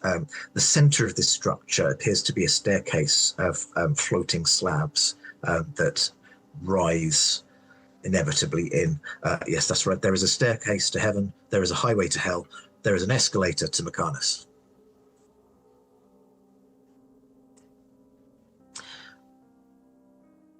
Oh, I get it. That's funny. I made it for a reason. I thought it was fun. I take it. Hope, I take it we need to go up. Hope is there. Is it? Oh, you chose me. Well, I'm very flattered.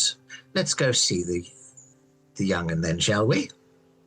And she goes. It's almost as if she's done this journey many times. Fine. Is everybody Young'un? consent to this ride? Choice. I'm just checking with. Does everybody consent to this ride? I think it would be nice, for no reason other than looking at the stats, that maybe some of the people should stay down here. I mean, if they all want to come, but it has to be their decision. Consent is important. But we don't want them to die. I'm asking them. Shut up. Well, this is coming from a group who have unleashed a swarm of pink frogs on the center of the town. A number of us have died a number of times. I believe that whatever happens, we will probably be okay. Cool. They consent. Let's go. Yeah, all of the arrayed NPCs ascend the staircase. What is the marching order, just out of interest? I will keep up the rear. Hope has canonically gone first. And Happy Jakarth to. wants to go last. I'm happy to follow at the front, like not at Hope's level at the front, but near enough that it looks Maybe like like- I'm, a bit of a lead. 3 or 4? Yeah, like 3. Theo? I think I would probably linger more towards the back near Jakarth, and I would be with Ephipocles. I'd stay with her since I Okay. brought her into this, so I feel a bit guilty. Karen? Ooh. Near the front or near the back? I don't want to be in the middle. In the middle? I want to be near enough the front that if something happens. But also I'm an archer, so I don't want to be too close. I need distance. Not a problem. So, in order, kind of ascending this escalator, you've got Hope right up the front, followed by Bingo Florosa, Tine next. Then you've got Holly Whisk. I've literally written me and Chippy, probably because that is exactly the words you used. Karen and Chippy in the middle. Helvi up next, then Theo, then Ephipocalypse, and then Jakarth at the back. Cool. You ascend this.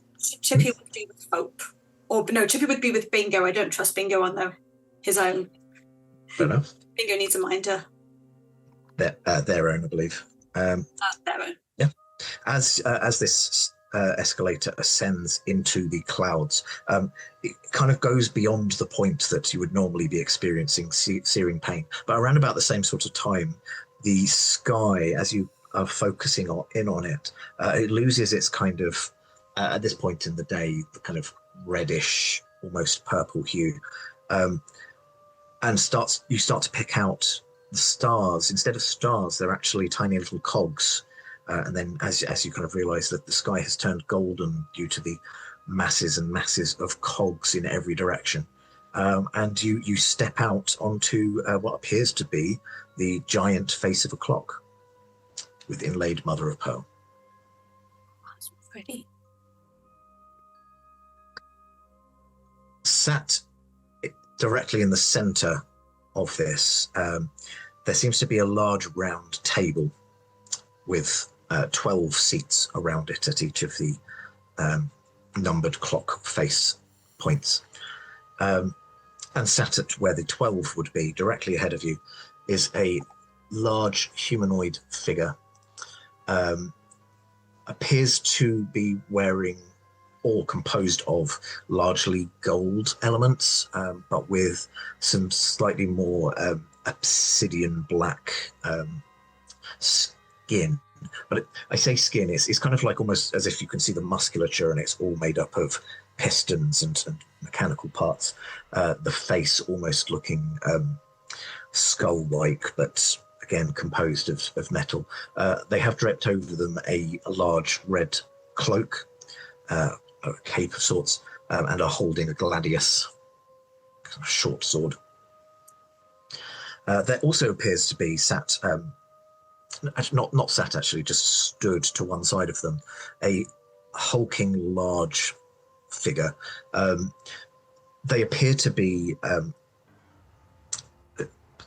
so whereas the other one is almost skeletal in its robotic form, this one does have skin, but it's made of black onyx. And as you if you were to investigate it closer, you would see that the veins and on the skin are made up of interlocking patterns, all again very robotic, very almost circuit board like, in the kind of all right angles, no diagonals on it, and again seems to be dressed in very ornate gold clothing with a large mask and a single jutting horn. The figure in the red cloak gestures for you to take a seat around the table. Do so regally, eyeing them up, bit distrustful. I will stay stood. Yeah, go and take a seat. Take a seat. Okay, stood. Karen stood as well. Most of the other characters that you've brought with you do sit, with the exception of Holly Whisk, who stands up on a chair so as to be at the same height. Once everybody has kind of come to a stop and is obviously either going to sit down or stay standing, the figure in the red cloak speaks with a voice that sounds like an ominous bell tolling I am the arbitrator. State your purpose.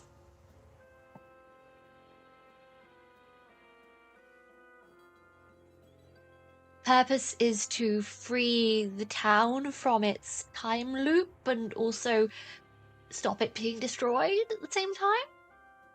Looks around just to make sure I've got it right. The time loop is saving the town.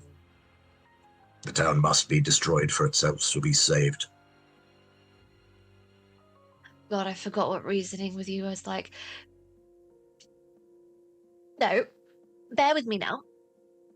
They're saved, but they're also not really saved because they're kind of trapped in a mini hell. And I'd argue that's a fate worse than many kinds of death. What if we were to move the actual people from the town so the actual town is destroyed? Or kept in its loop, but without the people in it? I am here to uphold the letter of the contract. The fates of the people are not part of the contract. Okay. Do you require gold to make this happen? A sum of gold has been made to create the contract. Do you require a further sum of gold to amend the contract? The contract is written. He kind of clicks his fingers, and the hulking figure next to him opens the chest plate, and you can see that embedded in the chest plate is a solid gold plaque upon which are inscribed the words, "When the power of the Dread Ring scours across the nation, Conyberry shall be as it was before the devastation."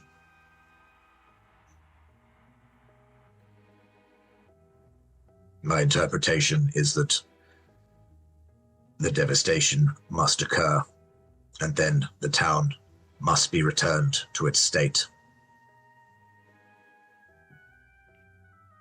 Logical to a fault. Thank you. To a fault, dear. I said thank you. You, as ever, have followed the logic to a point at which it has become an error. It has become incorrect. Do you understand what I'm saying? I'm hopefully not being too patronizing, but I feel like that's how it's coming across. What is your reading? My reading is message to Theo. Theo, help me out here. You said you would help. I'll jump in. So, well, you yourself said it was your interpretation, and interpretations are just one person's viewpoint. So, surely, if there are multiple ways to view something, it comes down to what is best for everybody involved. The interpretation of the wording, as is written there, and I'm going to quickly read it again. Can you remind me of the exact wording, please? I will indeed. I will send it in our chat, and I will read it out once more. Thank you. And I imagine that for our viewers at home, the kobolds will be very kindly typing it out for you. So the wording is, "When the power of the Dread Ring scours across the nation, Conyberry shall be as it was before the devastation." Great. The idea being that if the Dread Ring scours across the nation, causing devastation, Conyberry is removed from that devastation entirely. Not that it should be devastated and then fixed as it was, but it shall remain as it always was, untouched, unscarred, and everybody in it fine and alive. There are different ways of interpreting it. But my question then becomes, what do you get out of this for this to be interpreted in such a way? Because it would benefit all of us to be able to save everybody in there and not have them stuck in a loop. I uphold the contract. My purpose is to ensure the contract is upheld. So can we argue the terms of the contract? It seems clear to me. But not when to the us. Dread Ring goes off, The dread ring did not go off. Therefore, I had to borrow from another reality in which it did. Wait, this dread ring never actually went off? If you're talking about the reality. big dread ring that was supposed to take out most of the north, no, it didn't. There was a big team of people that stopped it. I was one of the team. I was part of one of the teams. You didn't In invite this me. reality. I didn't know you. Was that You knew of me, I'm sure. And no, not for now. Not for now. Sorry. Conversation for another time. Another time loop. No more time loops. Okay. Sorry, But- Karen was saying something. I was Go, Karen. gonna say, but if you're saying when, you are doing something bad in enacting the conditions of the contract, which you have not been asked to do. It says when, and therefore you just have to wait for that when. The when may never come, but we are waiting for that when. But you are now taking it upon yourselves to go outside. Am I right? I'm making this up. Outside of the contract to enact the when by going to a different reality for the when. But that's not how realities work. So you are the false arbitrator and create and manipulator of the contract. You're mean and nasty and you're bad. I'm not concerned with good nor evil. I am only concerned with upholding the law. You're illogical The and law states. you've made a false problem thing. Someone better than me pick up on this. So I see a potential point that you might make is that it says when, not if. But the when does not stipulate that if the event never happens, the when never comes to be. Karen, for someone who is more muscle than brain, has hit it on the head. You yourself are intervening in the contract and the words that it says. The contract, as agreed, was that the town must be destroyed for it to be saved. No, now you're reading into your own words. You're making things up at this point. It seems very logical to me. And illogical to literally everybody else in this room. That is not of my concern. I'd also like to point out a problem with your statement. Your statement says when the power of the Dread Ring scours the nation. The power of the Dread Ring is only scouring across Conyberry, so you're already void of your contract there. Hence the time loop.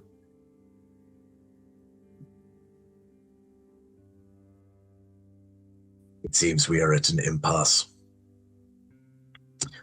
The time loop will continue until you can propose an alternate reading. Just giving you so many. You're just built wrong.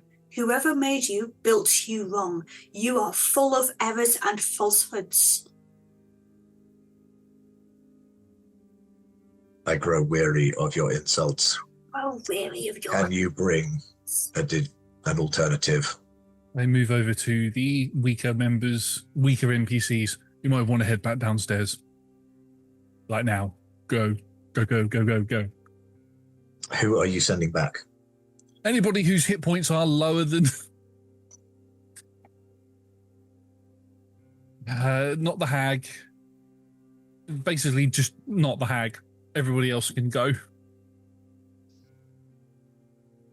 At least that's who I'm trying to push. If they want to stay, that's up to them. But Peacock has 63. That's a lot, comparatively.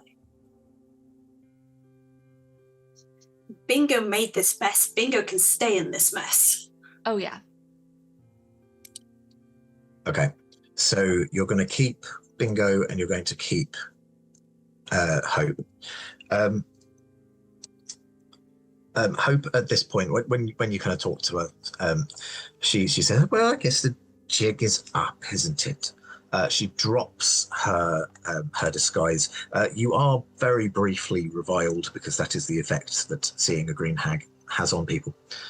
She says, "While I'm in this form, you might as well use my true name. It is Ponyheart." You have actual pony hearts. 'Tis but a name, Oh, as far as you know. mean. Okay. I would like to try one more time to restate our position to the inevitable man. Right here with you. Go for it. One final time. You ask us to provide an alternative reading. The alternative reading we are providing to you is that the Dread Ring has never scoured the nation. When you instigate it scouring only Conyberry, that's only Conyberry, not the nation. Therefore, the event of the Dread Ring never happened, so the when should never come into action, and Conyberry should continue as it was, as if there was no contract. Your reading is incorrect. There are planes in which the Dread Ring does indeed scour the nation. Well, in that case, why are you protecting a Conyberry where the Dread Ring never went off? Why is this not affecting a Conyberry in the place where it did go off? This is the Conyberry in which the resident known as Bingo Florosa resides, But who made the contract. Okay, yes, but the Dread Ring that went off is not the Dread Ring that Bingo Florosa was referring to. Is it Bingo? I'm not supposed to remember all of these details. I was just trying to protect the town, and they told me that I needed to do it in florid prose. Bingo, you're stupid. Don't do anything by yourself anymore. Note for the future, if you're going to make a pact, always pay attention to every single word. I mean, I paid attention to the most important ones. Made sure that when the Dread Ring went off, which is what looked like was going to happen, Conyberry would be saved. Right, but the Dread Ring never went off, so there was no need to save Conyberry because it never happened. However, the way this is being interpreted, we have portaled a loose term there, but we're using a Dread Ring from a different reality to affect Conyberry here so that it can be saved. But it didn't need saving, even though you wanted it to be. But it was the Dread Ring that you were expecting to go off didn't go off. So my point still stands. Bingo's requirement was for the Dread Ring that he foresaw going off to go off, and it didn't. Because that wasn't this reality. You've chosen a different reality. So the Conyberry he needs saving doesn't need saving. All realities are the same reality at the point at which the Dread Ring does or does not go off. Therefore, the threat is the same threat. Is the Dread Ring going off the only reason why? Is it the only reason why Conyberry shall be saved, or is there something in Conyberry that would be destroyed? Conyberry, sorry, that would be destroyed by the scouring of the town, like werewolves, perhaps. Asking if there is an alternative devastation event. Basically, yes. Is there something happening within the town that requires it to be purged? Computing. There is an alternative. Do you wish to go to a different devastation event? If you're going to show us, yes. I'd rather not stay there. For demonstration purposes, we do not want to literally change the situation of the thing we're in. Anyone can pick this up at any time. Please, I'm asking this. Don't change the world that we are in and then change it based on this wording. We are asking for a general metaphysical vision or verbal explanation of what this alternative devastation event would be. That would be inefficient. Or you're stinky. Calculating alternative devastation. Devastation found. We didn't ask to change it, and therefore you can't hold us to any contract. TNA has been spoiling for a fight, getting more fireballs ready in the background while this whole thing's been going on, by the way. The Collier root clicks their fingers. and then you get the sensation of falling. You can see the roiling black cloud has resumed, and as you reach the ground, it boils over you. You wake up again, and you are in the center of town. Could everyone roll me a perception check?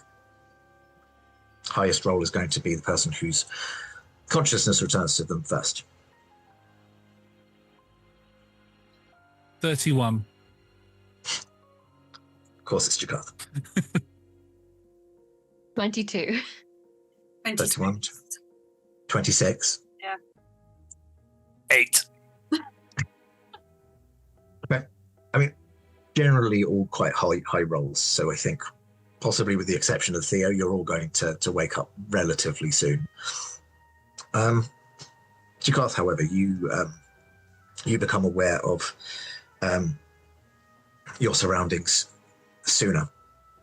And as you sit up, you look around. There is no market. There is no fair. There are a few buildings that are missing. In fact, while we say that, the Earth Moat is not quite where it had been.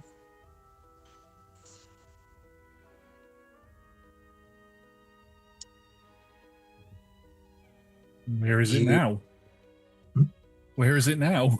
It's slightly. It's still floating, but it is. It's not in the center of the lake. In fact, the lake isn't even as full as it had been. It's there, but the shoreline is not quite as high up as it was. I think by this point, Tine and Faerûn are also coming to and sitting up. And in fact, I'm going to send you a map of what you see.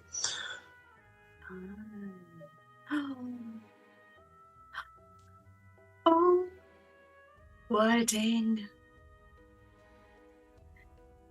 Have we been sent back in time? You know, when they mentioned this is out of character, when the secret heroes who came in and saved the day, never heard of again. Hopefully it's us. Hopefully. Looking around, you can see there's a couple of taverns either end of the town. One seems to be called the Wandering Woodsman. The other one seems to be called the Moon and Daughters.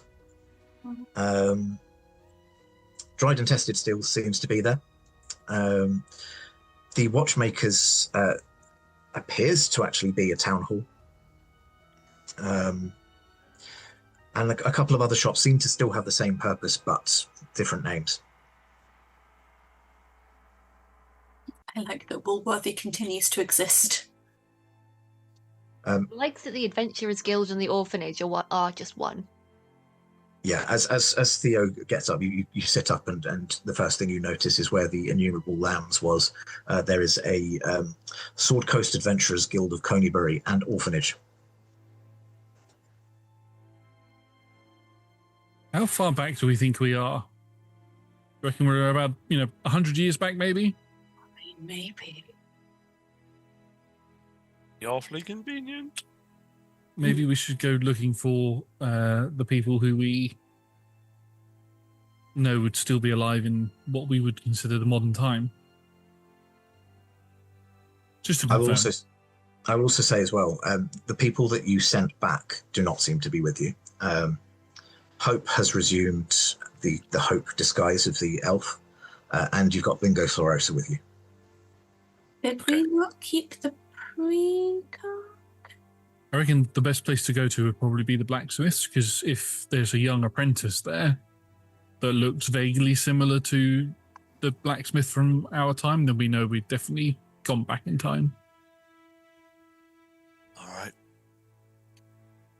Yeah, the Conyberry Arms, as it is currently known, is off to one side. You can head there. Have a little peep through the window. I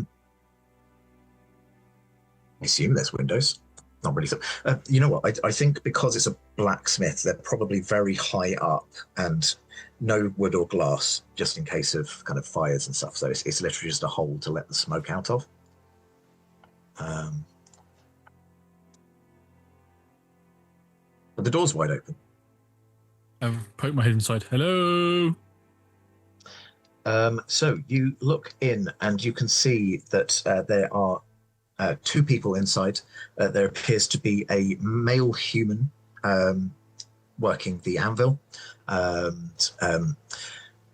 They appear to be a male human in their about 70s, just wearing your very stereotypical black leather blacksmith's apron. And assisting them with the bellows, stoking the fire, is a young, probably in their early teens, gnome, non-binary. Sorry, was just checking to see if anybody was around. Thank you. Pop my head back out. Yep, we've gone back in time. Oh, God. Great. Wait, stranger. Come in. Buy some horseshoes. I sell weapons. I don't have weapons. Interesting. I don't actually have a need for horseshoes at the moment, but I'll buy a weapon off of you. Sure. What have you got? What are you in need of? I've got swords. I've got spears. Finest metal in Conyberry. Go for a short sword. Do you have any short swords? Indeed, I do. Picks a gladius off of the shelf. Give me a history roll. History. I'm not very good at that. 8. 8. It's a sword.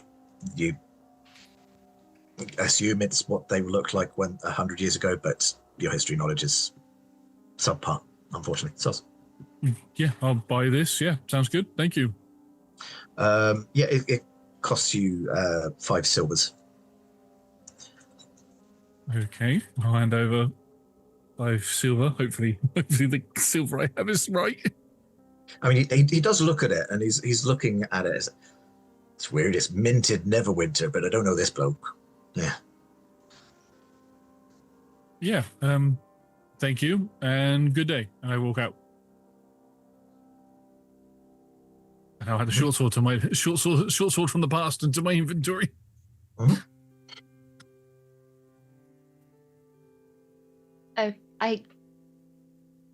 Something's bothering me. So the inevitables are normally like really on my case for being incorrect because, you know, Frozen 5 and all that. We're now 100 years in the past, which means that if the Frozen 5 is still frozen, there are now 2 of me in this timeline. Therefore, I would be doubly incorrect. So it doesn't make sense that they would send me here and not be pursuing me. Feel free to make a Arcana check. Can I help with that? If you're getting into that, magic is very much my kind of wheelhouse, so I want to be involved. Yeah. Either make your own roll or help. I'll give Tina the help action. I will happily assist you. Okay, roll with advantage. The first roll was a 4. Okay, so that's a 15 plus 0, but I have a D8 inspiration. You do? Yes. Oh god. Plus 7. Oh, nice. Okay, so 22 in total. 22. Throughout the conversation with the inevitable, you didn't get any inkling that they recognized you, or at least that they cared what you'd done. They seem to be single-mindedly enforcing this contract. And any other timey-wimey weirdness that happens before, like because of it, they don't care. Well, hopefully they'll admit it's their fault at least. Was this their way of giving us a different definition? Is this it? Is it the fact that the town had to face a devastation?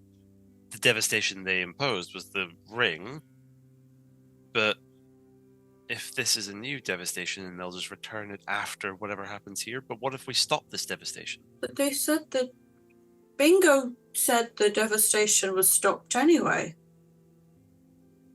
I mean, it doesn't make any sense to me. Bingo, wasn't it? Yeah. So I start poking Bingo to wake them. Well, I've been thinking about that, and you did say, what if we were to break the terms of the contract? But what if we were to enforce it?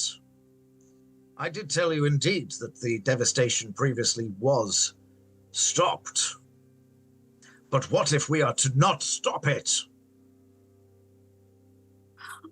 You get to go and burn a city. Oh, that's fun. So you're not suggesting that we do the Dread Ring, because I think that might be a little bit far. No, start with Conyberry. Get to destroy a town. We Do do. it! Draconic transformation! Yeah. Okay. Roll initiative, I guess. Someone feel free to talk me out of it. Also, we should probably check if we're in a bubble still. That's a good point. Yeah. Is this? How do we know? You know what? Like, Draconic can't transform. I can fly anyway. I've got wings sometimes. Can I just fly up in my enthusiasm to destroy this town, just to see? Yeah, of course. You fly up. You get to about the point where your skin peeled off before. Nothing seems to happen. We're not in a bubble. We're in the world. So if we're not in the bubble, Sorry, we're in what? the I world. can't hear you from all the way up there. Message, we're in the world, not a bubble, Jakarth. Oh, okay. But if we're not in a bubble, then are we possibly not going to completely, revert? What did they say when they sent us? It was that we're seeing a different calamity event, devastation event. So, are they going to, if it's not the Dread Ring, they won't protect it because it was specifically stated the Dread Ring. He also says he doesn't care what happens about the people, it's just the town itself. So, remove the people. We let TNA go ham. We bring back the people. We let it be destroyed for a bit and then we fix it. But then that just falls under the same thing, because it will still be Conyberry, and it would still fall under the contract. Build it slightly more to the somewhere and we call it Conyberry 2. It's no longer the same. Conyberry 2 Electric Boogaloo. It's no longer the same town. I mean, we could have just done that in our actual timeline. We But couldn't have done that in the bubble because the day would have reset. just wouldn't destroying the town of broken the bubble. That's the one thing that we didn't do throughout the montage, was destroy the town. Nobody let me. I proposed it at least 50 times. I was gonna let you do it tomorrow. You always say that. I think we were building up to it more than anything. But also, if they'd focused on a specific type of devastation, like, we allowed lots of different things to happen to Conyberry, and it didn't count. What if we go find some werewolves to bring into the town to fight and accidentally destroy the town in the process? It sort of sets history straight, doesn't it?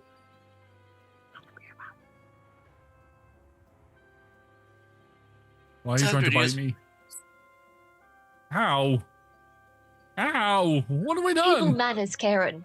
Table manners. Pinky's out. Knife and fork. Very good. that, There you go. that makes it so much better.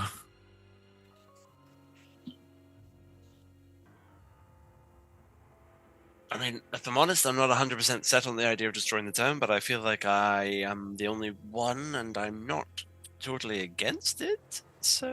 Couldn't we just kill the edibles up there? Do we still have the needle?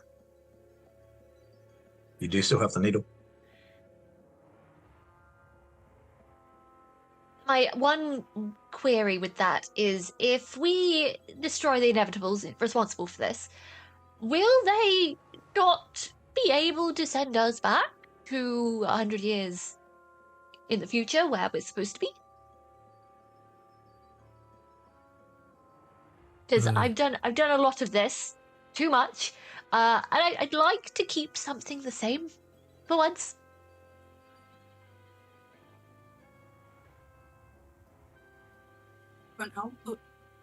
If I need to fall on the proverbial 100-year sword, I guess I could do it. I think Theo would be the one that I'd be the most concerned about being human. Oh, thanks, Carl. That's very nice. You don't quite age like the rest of us. No, you're right. I mean, I've spoken to a few hags, and I know there's potions for that. So, maybe might be okay. But anyway, If you want extended life, I can do that. When we're done here, we'll talk. Okay, look, it's fine. Well, oh, goodness sake. Why am I... Anyway, never mind. Although, second theory on the whole thing, right, just hear me out here. If this is the other devastation event, and we've come back to see this one, which is 100 years in the past, and we allow the town to be devastated, I don't quite understand how timey-wimey loopiness works, but if the dread ring going off is the key to setting off the loop, would this reset the loop by 100 years? To after this devastation, which is 100 years in the past, giving everybody 100 years of lifetime. Wouldn't that require the barrier to be around the town, which Teenage already said isn't? Correct, that's a good point. Yeah. I'm overthinking this. I said. Why, thank you. Oh, he's just spotted himself, isn't he? What were you going to say, Karen? I know, I forgot now. What's happening now? I think Well, if I'm not needed, I think I'm going to go and take the advice of several of my ex-lovers. Oh, no. Stay. Yeah. Stay. What? Stay. Sit.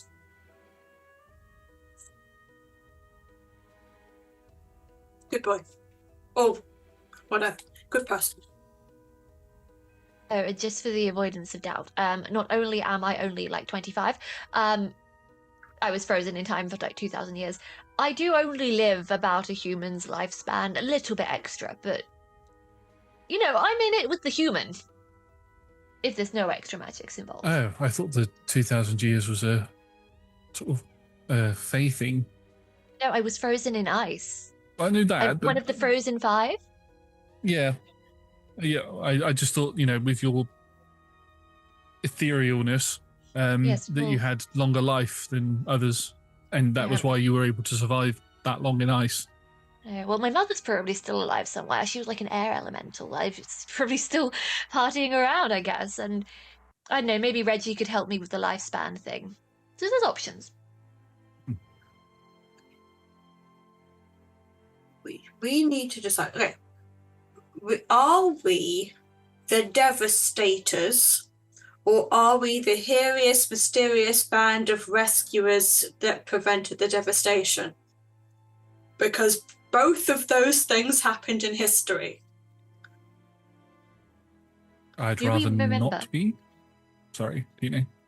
Do we remember any historical events from 100 years ago, other than the werewolf thing, which I'm not convinced was a devastation, more of like just a red herring of sorts, that might have occurred at some point or been thwarted? Does anybody remember? Well, there was once a town on the another plane of a bale. We are on Toril and a bale, and they became very much smushed together.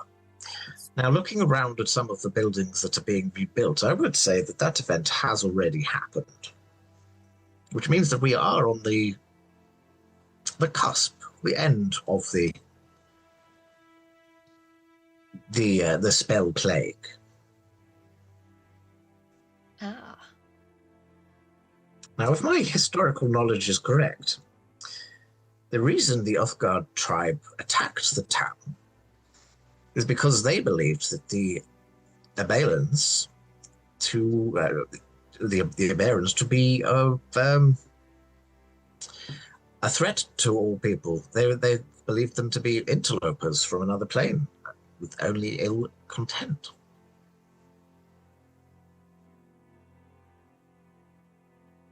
So if you wish to prevent the devastation, you would either need to try and convince the werewolves to leave these folk alone, or you need to aid them in destroying the town.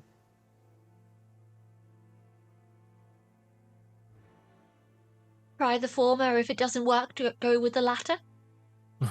It seems that we've made this decision before and we chose to be the heroes, and then it just ended up in that loop in 100 years' time. The unknown heroes, or whatever the story was.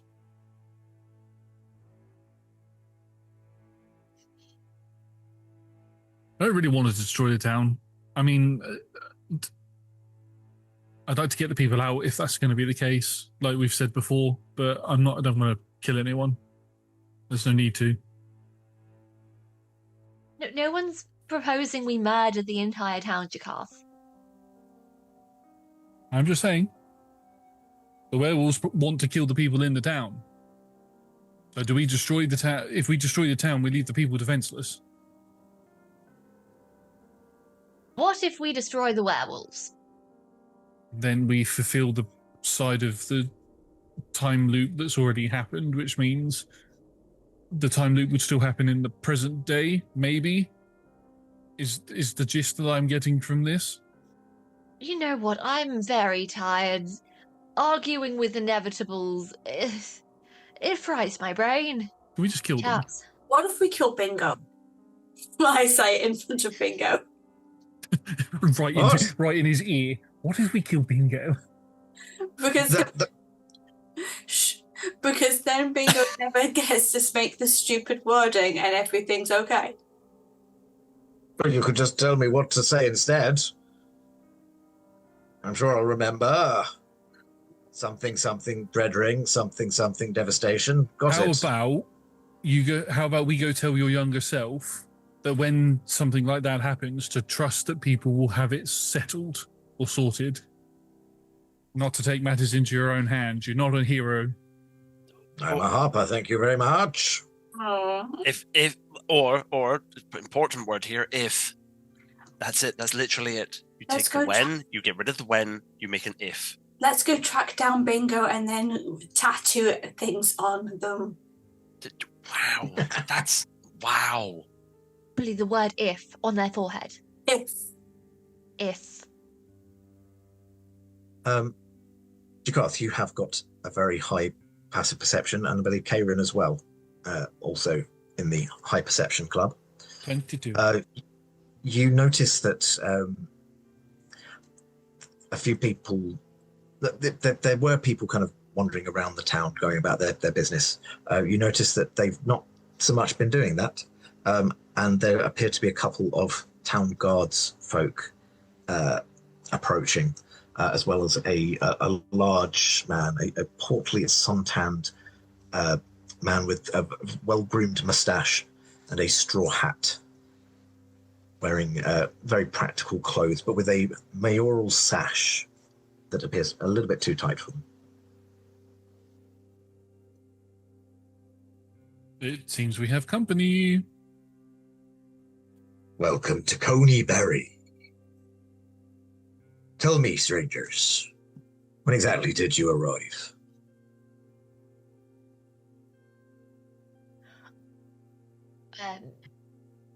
Into Theo's head, they think we're werewolves.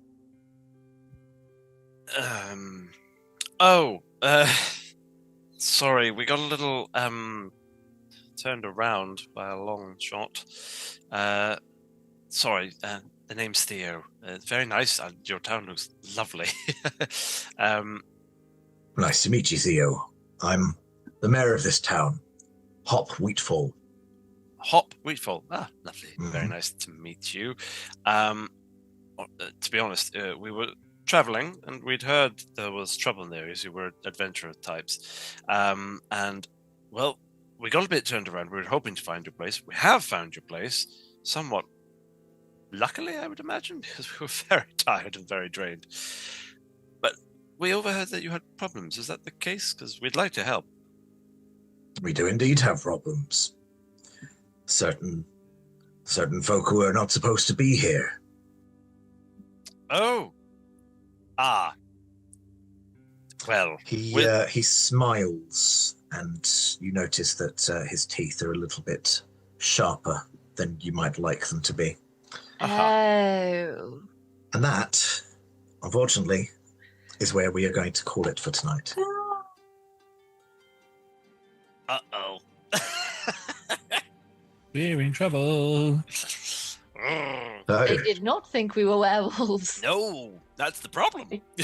Could we fake it? Right, well, thank you everyone for sticking around for the chaos of tonight's adventure. Something tells me that we're still not quite done, even 100 years in the past. If you enjoyed tonight, though, we play D&D every Monday from 6 p.m. UK time. All of our shows are streamed at twitch.tv/rolltogetherrpg, and you can find all of our content archived at youtube.com/rolltogetherrpg. A massive thank you to our D20 Club and our Dice Heads on Patreon. They are fantastic and the best, and you can join them for as little as one of your local currency per month by following any of the content that we do. A big thank you again to our sponsors and our supporters, and don't forget, we are all over the socials as Roll Together RPG. Thank you for watching, and we will see you soon.